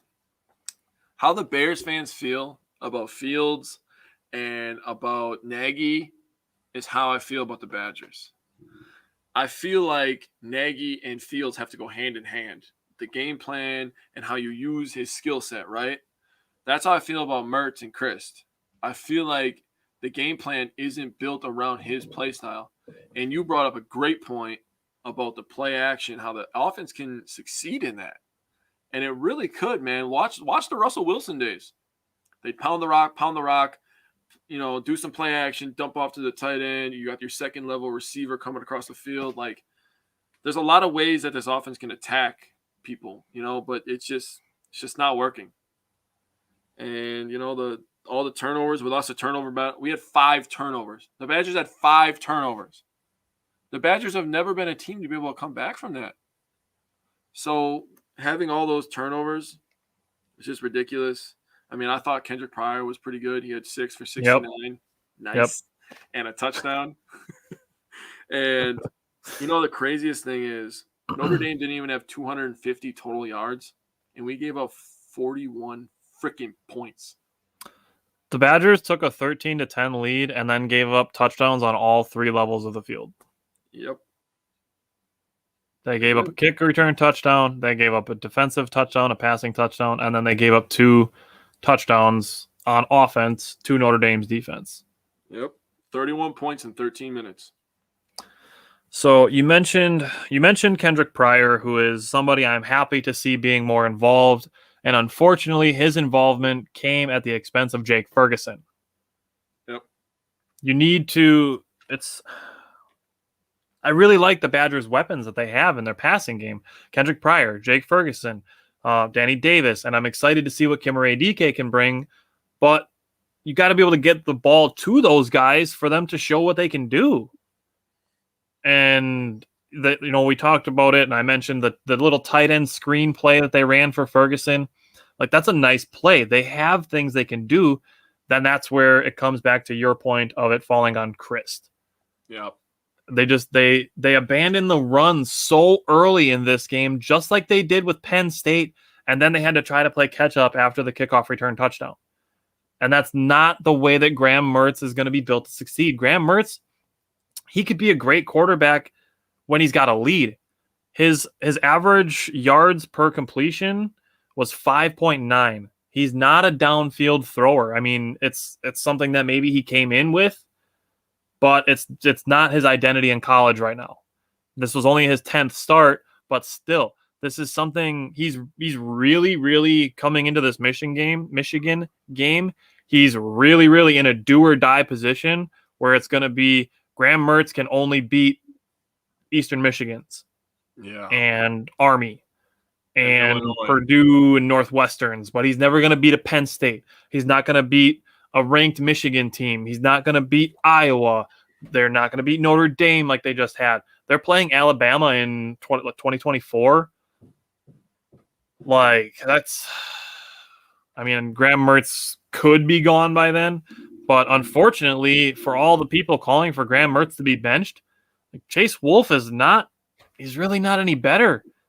Chase Wolf got into the Eastern Michigan game. He threw a pick 6 to Eastern Michigan. Yeah, or we would have had a shutout. We would have had a shutout. The defense still had one, but the team didn't.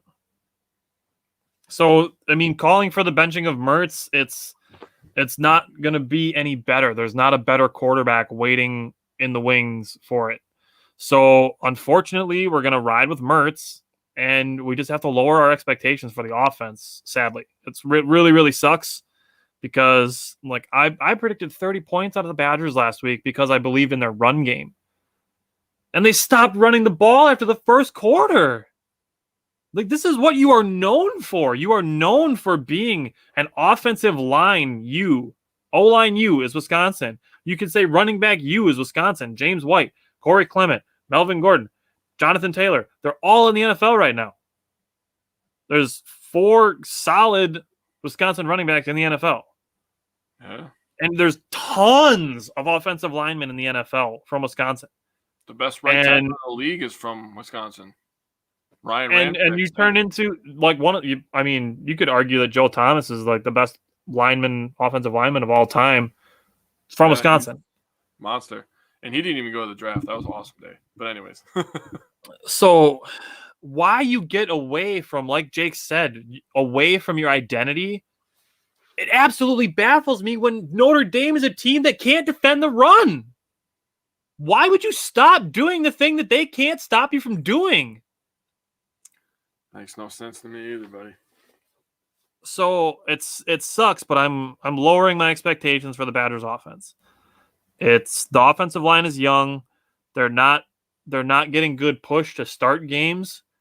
And I don't know if that's what's causing Chris to abandon the run, but the Badgers have usually been the type of team that like wears you down with the short, 2-3 yard runs and then busts off a couple 15-yarders. And then in the second half, they score a 80-yard touchdown. Isaac Arendo did it in the Eastern Michigan game, but they just abandoned the run so early. You don't even get the chance for the beating that you're putting on your team and the opposing defense to actually do something for you. So all they had to do was sit back and say, all right, we'll let Graham Mertz try to beat us, and it's not going to happen. Yeah, Graham Mertz isn't going to beat you. We saw how that went. Not well. And especially when you're not even trying to get the ball to your playmakers. Like, I've been calling for Kendrick Pryor to get more involved, and he finally did. But like I said, like Jake Ferguson was a guy whose name he didn't hear very much at all. So I don't know if there's anything else you want to say about the offense before we talk about the defense, but that's where I'm at. I'm at the point right now, really, where if the Badgers, if they have another bad year, which trending that way, obviously, and Mertz doesn't look like he's taking any steps, I think Kristen's got to go. That's how I feel. That's just how I feel, man. I know he has the resume. He's been a pretty good coach, but I think we're at that point, His voice, it's like McCarthy's like, he's actually not as bad as we say, We just talk shit because we hate him, because Rodgers hates him, and he's an okay coach. He's an NFL head coach. And Chris is a good college coach, but I think maybe his voice has just run its course in the Wisconsin locker room, and it might be time for new leadership. That's how I feel. So for me, before it gets to a point where I'm calling for Paul Chryst to be fired, is I would like to see play calling go back to Joe Rudolph, the offensive coordinator, and see if you can mix some stuff up, like do something different besides, the same 5 passing plays and nothing but power runs. Right. So the offense, my confidence is pretty low in the offense at this point. But the defense is still fun to watch. So, I mean, there's that. Talking about the defense, I talked about it last week that Notre Dame gives up a lot of pressure on their quarterback, and the Badgers went and got 6 sacks in this game. This was really a grind game until the fourth quarter. And even the 2 pick sixes, which were obviously in desperation time when you're trying to play catch up, like, that's garbage time points for their defense, basically, is what that is, because the Badgers are just trying to get back into the game. I will say the weak point of this defense is the secondary. A lot of soft coverage out of the cornerbacks and a little bit out of the safeties. I don't understand how that first touchdown gets confirmed. Yeah. Hicks had his arm in between the ball and the receiver's arms, and as they were going down to the ground, he pulled the ball out. So, like, he didn't complete the catch, but what they said was that he made the catch, crossed the goal line, and then fell and lost the ball. So, like, I don't know if he hadn't crossed the plane of the goal line, if that would have been a fumble. I don't know, but because he scored before he lost control of the ball, that's a touchdown somehow. I just don't understand how going to the ground, the ball popping out as they're going to the ground, that gets called a completed catch before that. I honestly don't know which catch was worse against the Wisconsin team. It was that one or the San Francisco one. I'm drawing a blank on the name right now. Who the hell's the one that caught it? Played for the Patriots and the Bengals. But anyway, Sanu? Yeah, Sanu, Falcons. He was going to the ground. He used the ground to gain control. And then Wisconsin, the corner caught the ball with him.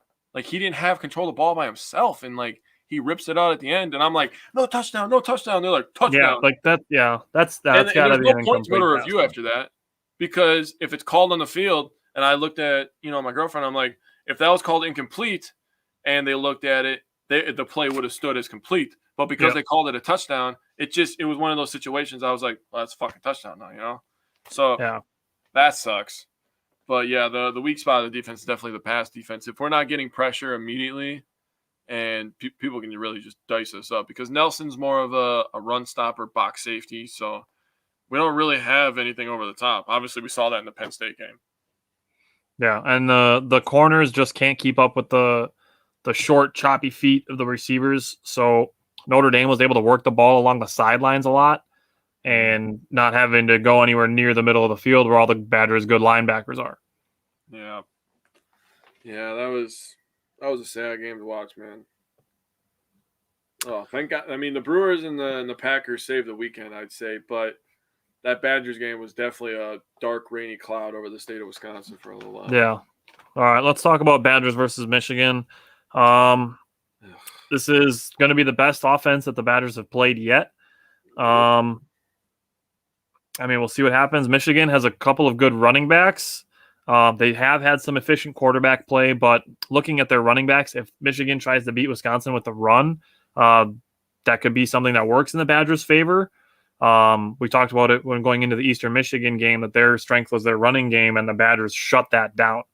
So if Michigan wants to win this game, they're going to have to probably do it through the air, which unfortunately, like I said, is something that the Badgers struggle to defend. So hopefully they can work on it and get some things better done with the secondary to cover the pass a little bit better. But I do think the Badgers are still an elite rushing defense. So that's where I'm at with the defense. How are you feeling about this one? Well, I feel exactly how you feel. The Michigan averages 164 pass yards a game and 290 rush yards. And the Badgers give up 187 pass yards, and they give up 25 rush yards a game. 25. Like, that's crazy. So their power is our power. Our weakness is kind of their weakness. So it kind of evens out. This is going to be a really, really close, low scoring. I mean, Michigan barely beat Rutgers last week, and Rutgers looks like they're improved. So I'm kind of worried about that game if our offense doesn't figure some shit out. But yeah, this is going to be an old school Big Ten game. I mean, Michigan's averaging 40 points per game right now, and the Badgers, it says they're giving up 21, but after last week, it's a little bloated in my opinion. So they gave up 16 and 7. So the Badgers defense is elite. It's still very good. If they get anything on the offense, they have a chance, but it's a big if right now.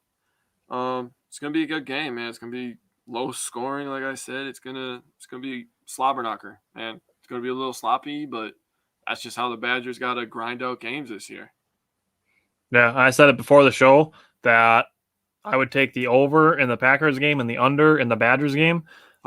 Michigan's holding their opponents to 11.33 points per game so far this year. So the Badgers, they really need both parts of their offense, the passing and the rushing, to be at the top of their games. And they can't abandon one or the other too early. They need to keep that balance, which is something the Packers are great at. And LaFleur definitely doesn't get enough credit for that with how well he balances the run and the pass, which is what got them into trouble in the New Orleans game. Was they abandoned the run. But the Detroit and San Francisco games were much more balanced, and the team did very well. The Badgers need to have that same balance. Graham Mertz should not be throwing the ball 30, 41 times a game. He should be in that 25-ish range, and you should be running the ball because that's what you're good at. That's your identity. So that's what I want to see more from the Badgers.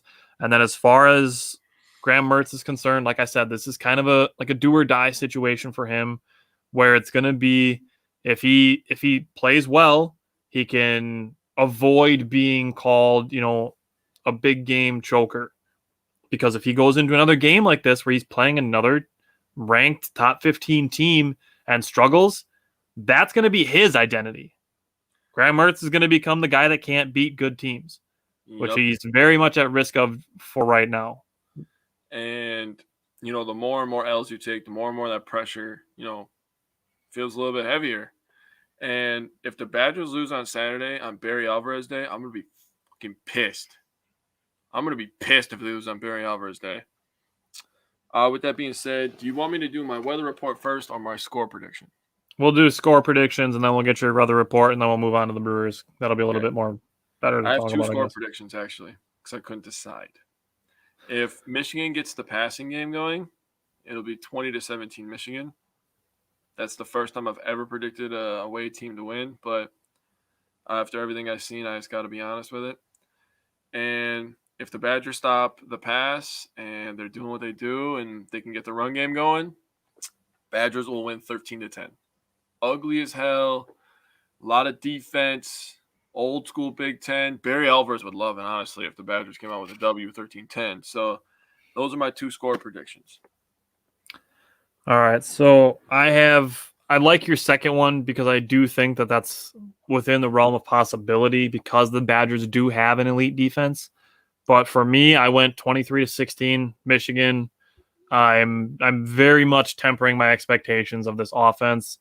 If it does what it's capable of doing, I will be happy to be pleasantly surprised and be wrong about this type of prediction. But with Michigan being a solid passing team, I think they're going to be able to exploit the Badgers on that a little bit. And then the Badgers, their offense, if it was a green, yellow, orange, red situation as far as concern goes, like I'm in orange bordering on red as far as the offense is concerned. Yeah. Because they're so far away from doing what they do, and it sucks, but I don't have as much confidence in Graham Mertz as I did coming into the season. I agree. Definitely took a big hit in the confidence. All right, let's give me Jake Burgundy's weather report, and then we'll talk about the Brewers. Jake Burgundy. All right, so I keep saying it's gonna be an ugly game because the weather looks like it could be a little wishy-washy. Weather report. We need to get a sound or something like that. It's going to be 74 degrees. There's going to be rain early in the day and then scattered thunderstorms for the remaining of the day. So it could be a little bit overcasty, said clouds. So that's why I'm thinking grind it out old school football. This could be a really fun game to watch. Well, I'm going to be hoping for rain then because that'll put the damper on yes. Michigan's passing game. Actually, that was a pun not intended to put the damper on it. That was clever. I'm proud of that. Again, not going to be super windy. Wind southwest 5 to 10 miles an hour, but hopefully it's wet and hopefully the Badgers are running the ball down Michigan's throat. Hopefully we're in a position where Michigan is overranked and Wisconsin finds their footing and we come into next week with a much more positive outlook. That's what I'm really hoping for. That would be nice. That would be the preferred outlook there. All right. You got anything else, Badgers, before we talk about the Brewers? No. Pretty soon we're going to start talking about basketball, and hopefully we're not here sitting sad talking about Madison. I'm so excited for Jonathan Davis. That's what I'm looking forward to for Badgers basketball. So Jonathan Davis. Shortly after the Bucks primer, we'll be able to do a Badgers primer. Yes, sir. All right. So let's talk about the first series that the Brewers finished with the Cardinals. There's 2 games in that series. I just want to mention a couple of things with injuries. Jake Cousins is on the 10-day injured list. He'll be back before the playoffs, so that's good. Devin Williams, unfortunately, will not be back for the playoffs. He fractured his hand punching a wall after being out drinking after the celebration of the game winning on Sunday and clinching the division. Watching his press conference where he's sitting in the dugout with David Stearns, and David Stearns is kind of briefing everybody what's going on. And then he hands it over to Devin Williams to explain what happened. To me, and this is what I said in one of my group chats, I said that it seems like Devin Williams is in trouble with his parents, and David Stearns is one parent that knows, and now Devin Williams has to tell his other parent what happened. Yeah. Like he got and it's a very low energy type conversation, and Devin Williams is, he's talking about it. You can tell that he regrets it, obviously, and talking about letting his teammates down because he knows he plays a big role, and it sucks. It sucks. Like this, we're talking about this being a potential Triple Crown year, and it's the Brewers' turn to go and try to get this done. And now their setup man, one of their biggest pieces of their bullpen, the airbender thrower, and now he's only going to be available if the Brewers make the World Series. Jesus. It sucks. And what really sucks is that Hader has been amazing. I posted it on the page the other day. Since 2017, he's got the best strikeout per 9 innings at 15.3. 15.3 strikeouts per 9 innings for Josh Hader. Holy shit. That's insane. Yeah, it is. Josh Hader hasn't given up a run since August 1st. Knock on wood. Josh Hader is a stud. And now it's probably going to be Brad Boxberger that's going to move into that setup role. and maybe Hunter Strickland slides into that 7th inning role, and Aaron Ashby kind of becomes a bigger deal. Yeah. So, I mean, if Aaron Ashby gets to pitch in these playoffs, he can show off some nuts. I mean, that would be huge props to Aaron Ashby to be a rookie and to pitch well in the playoffs. So I'm going to hope for that. Jake Cousins will be involved, but let's just run through these Cardinals games quick because I don't want to talk about them very much because they suck. Yeah. But so the first game, Brewers got their asses kicked 10-2. It was the 11th at this point. We'll fast forward to the future in a little bit here. It was their 11th straight win for the Cardinals. Brett Anderson just didn't have it, and it was 6-0 Cardinals after the second. And the Brewers only have 4 hits, so that's pretty much the entire game recap for you in 30 seconds. Brewers didn't have it. Brett Anderson didn't have it. Cardinals are on fire. It is what it is. Yeah, I mean the errors didn't help, but this is something now where like the Brewers know what they're doing here. They're preparing for the postseason. Yep. Gustave pitched 2 2/3. Norris pitched 2 2/3. Strickland pitched an inning. Jace Peterson pitched an inning. And yeah, I mean you touched on basically all the important things. Only 4 hits. Anderson didn't have it. Anderson's really going to need to bounce back in his next outing if he wants to make the postseason roster. Yep. So this is what I said is you can change after every series in Major League Baseball. So what I could see is Anderson being left off during the Braves series because it's a 5-game series, so you may not need as much pitching in that. And then bringing him back for a potential NLCS. But, I mean, Anderson, he's kind of auditioning right now because of how well Eric Lauer and Adrian Hauser are pitching. And that's what we're going to move into when we talk about the next game. But as far as this game goes, I mean, they're down early, and at that point, it's just get out healthy. So that's what it is there. Moving into Thursday's game, another YouTube game, which I enjoy the YouTube broadcasts, but I'd like to see the Brewers win once. I watched most of that game. That was good. Oh, it was so fun because I was listening to it on my way home, and then I got home and I started watching it, and I was listening to Tyrone Taylor come up to bat with the bases loaded, and hearing Euchre, and then hearing the sound when you hear the get up, get out of here, and it's like no, Tyrone Taylor didn't. He just hit another grand slam. I was at the White Sox game when he hit his first one, so that was his second grand slam of the season. Got up a second time, hit another home run. So he hit 2 home runs off of Adam Wainwright in this game, had a 5-0 lead, and then did nothing the rest of the game except give up runs. Yep, 8 unanswered. And all 5 of your RBI came from one player. Yep. And which sucked because Adrian Hauser had a good start in this game. He had 6 innings, 5 hits. He only gave up 1 run.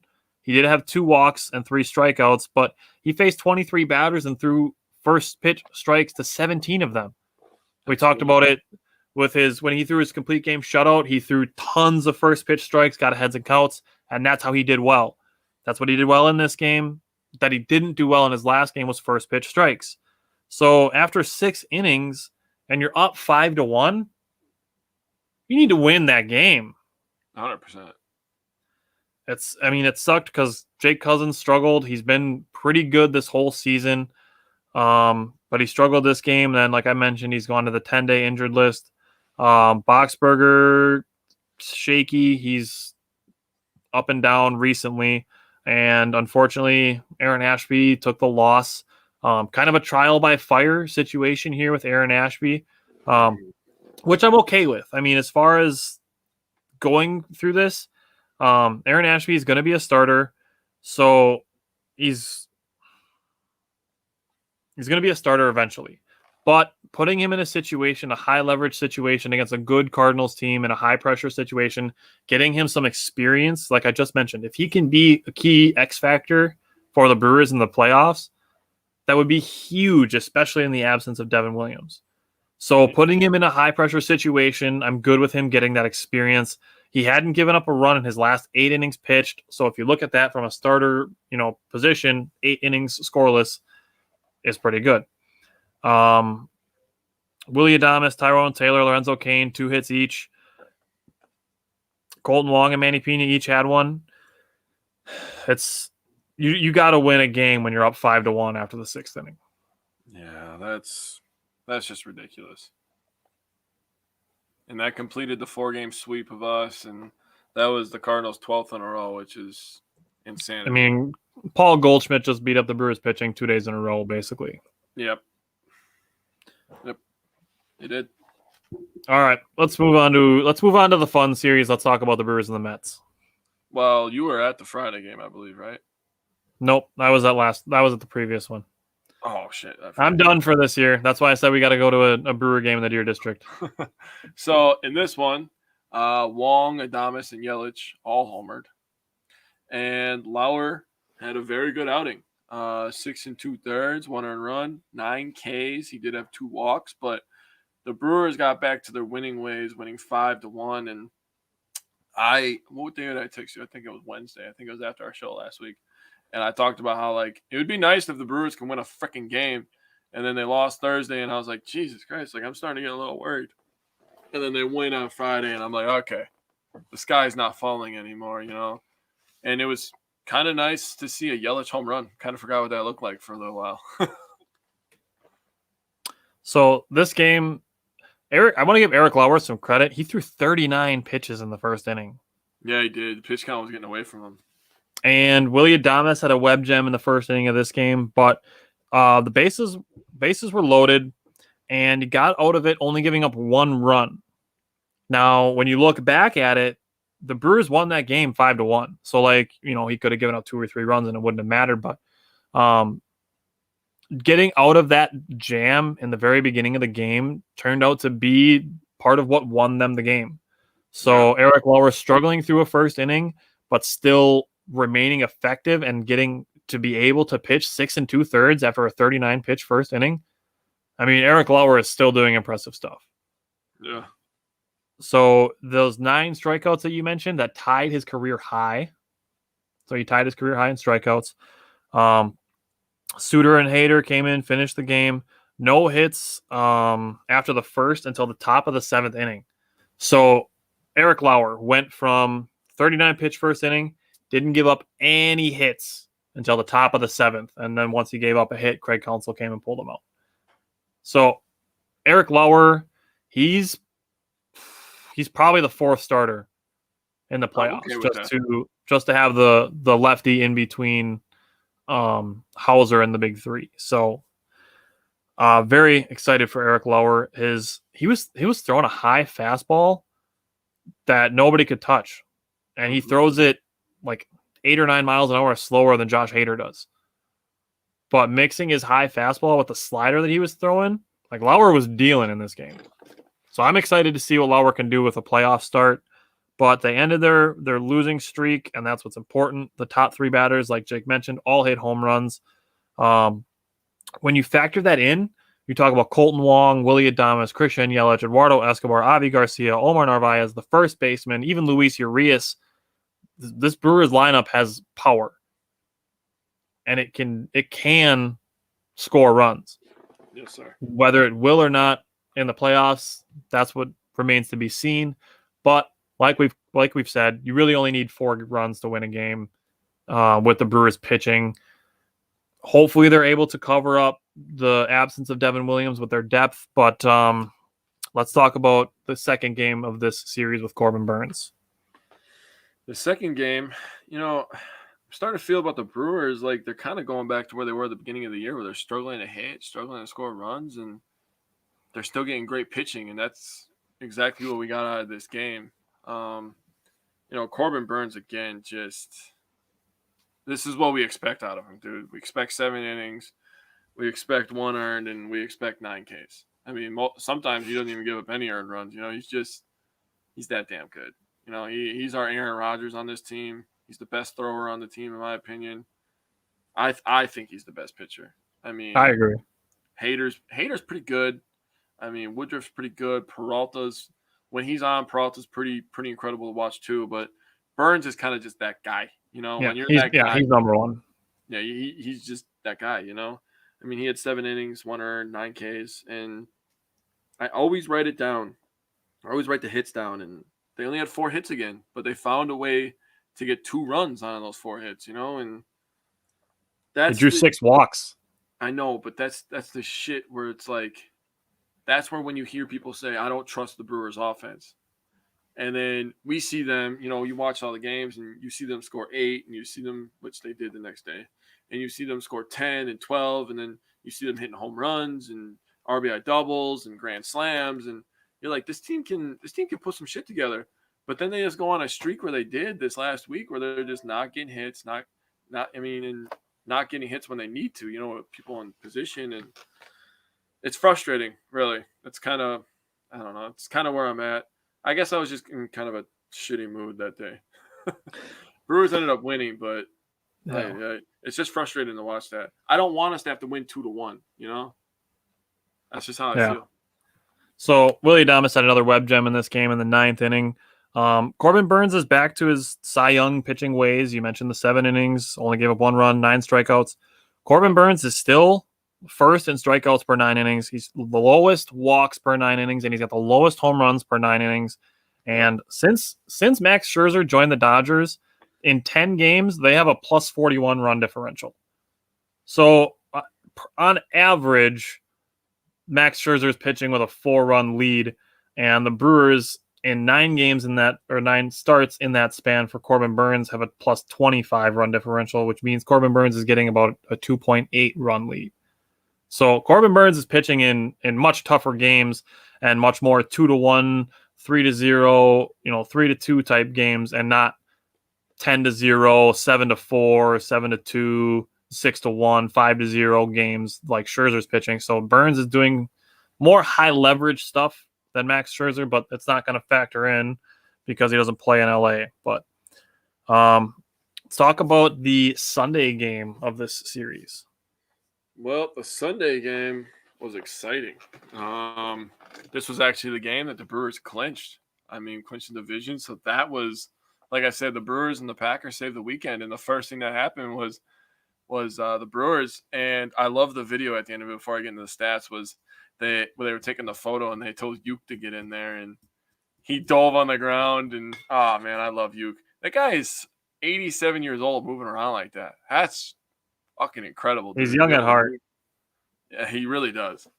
So anyways, in the first inning, Lindor homered for them. And then right away, Adames is just like, yeah, whatever you can do, I can do better. Willie Adames is a treasure. He is seriously a treasure of this team. Like, even when he's, like I said it with Kristen, even when he's not playing, he's like, just like watching Willie Adames. He loves what he's doing. He just loves being a baseball player. So I love Willie Adames so much. Yeah. Well, there was also, they honored Ryan Braun this day. And all weekend they were, honoring people. And hearing Giovanni Gallardo's name this weekend was like, holy shit, dude. I used to love Carlos Gomez. Yeah. Gomez, Gogo, he could run so fast. And he was a Gold Glover. But I used to love Giovanni Gallardo, man, when I was a little kid, dude. Yeah. He was awesome. Yep. The Mets were sloppy in this game. They had 3 errors, and they actually took the lead in the top of the 6th, the Mets did. But they had 2 errors in the bottom of the 6th, which allowed the Brewers to, score 3 runs. And it really just allowed the Brewers to really win this game. Freddie had a pretty good outing. He gave up 4 earned runs, but 5 Ks. He gave up 5. He pitched 5 1/3. 10-5. 10 wins for Freddie. I'm going to have to go back and see how many wins I picked. I think I picked like 15. I think you said 14. 14 or 15, yeah. So, pretty close. I knew that if Freddie did that, the Brewers would be good because what Woodruff and Burns are going to do. Like, you coming into the year, you were like, Woodruff and Burns are good. So I'm thinking in my head before the season, I was like, if Freddie's good, we are going to be good. And that's really what I wanted. So Freddie's been a beast. Like I told you before the show, Freddie Peralta, he's got the lowest opponent batting average since 1920. That is insane. Opposing teams are batting 162 against Freddie Peralta. That is insane, dude. That is insane. The cool thing about this game, I'm going to mention real quick. Brent Suter, Aaron Ashby, Devin Williams, Josh Hader combined for 3 2/3 scoreless innings, only gave up 2 hits, struck out 6. The cool thing about this game was Ryan Braun retirement day, appreciation day. number 8 day, they score 8 runs on 8 hits on Ryan Braun Day. So that was cool to see. And the Brewers clinched the division. They have 5 games remaining. They need 3 wins to break the franchise record. The franchise record is 96 wins. So 3 wins in the last 5 games would get them a new franchise record. But that's not what I'm concerned about. So getting back to the Cardinals and talking about this last game, the concern here is not franchise record. It's not how many games can we win. It's setting and tinkering with the lineup so that your starters are aligned the way you want them for the playoffs. And it's about getting through the end of the season healthy. So let's talk about this last game real quick because, I mean, these last 5 games, it's not that they don't matter, but they don't mean a ton in the grand scheme of things. So let's just run through this one real quick.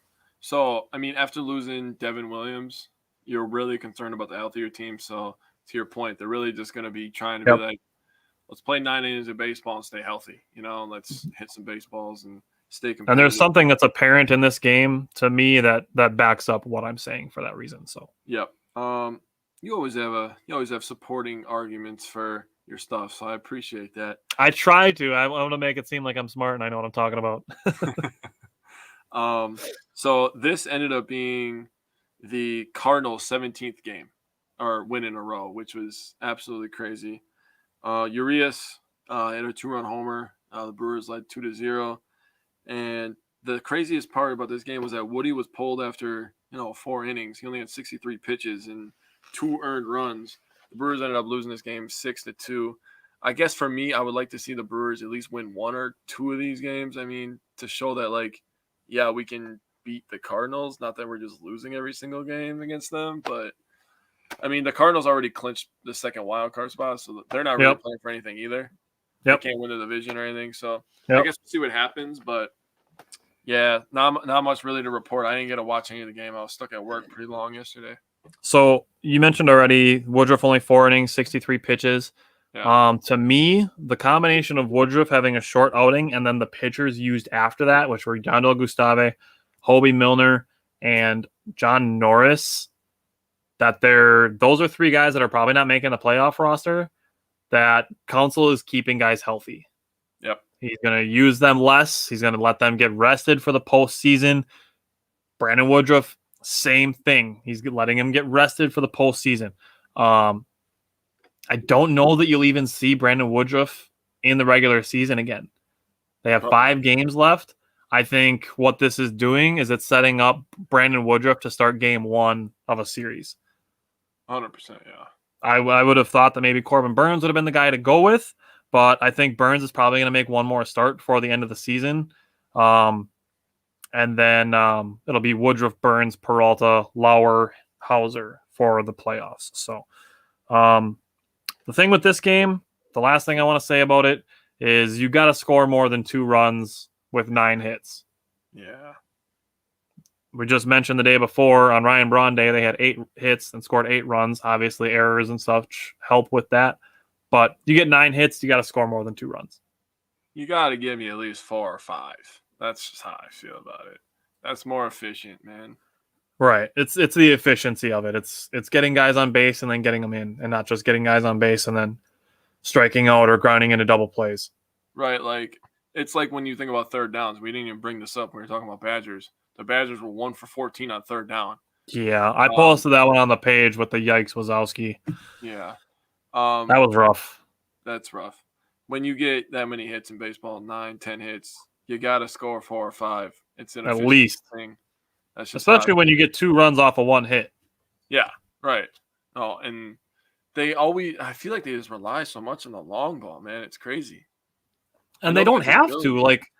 They can use Colton Wong. You could have Colton Wong, Yelich, and Willie Adames, and you could easily conceive 3 consecutive doubles and be up 2-0 out of the first 3 batters in your lineup. Yeah, right. I don't know.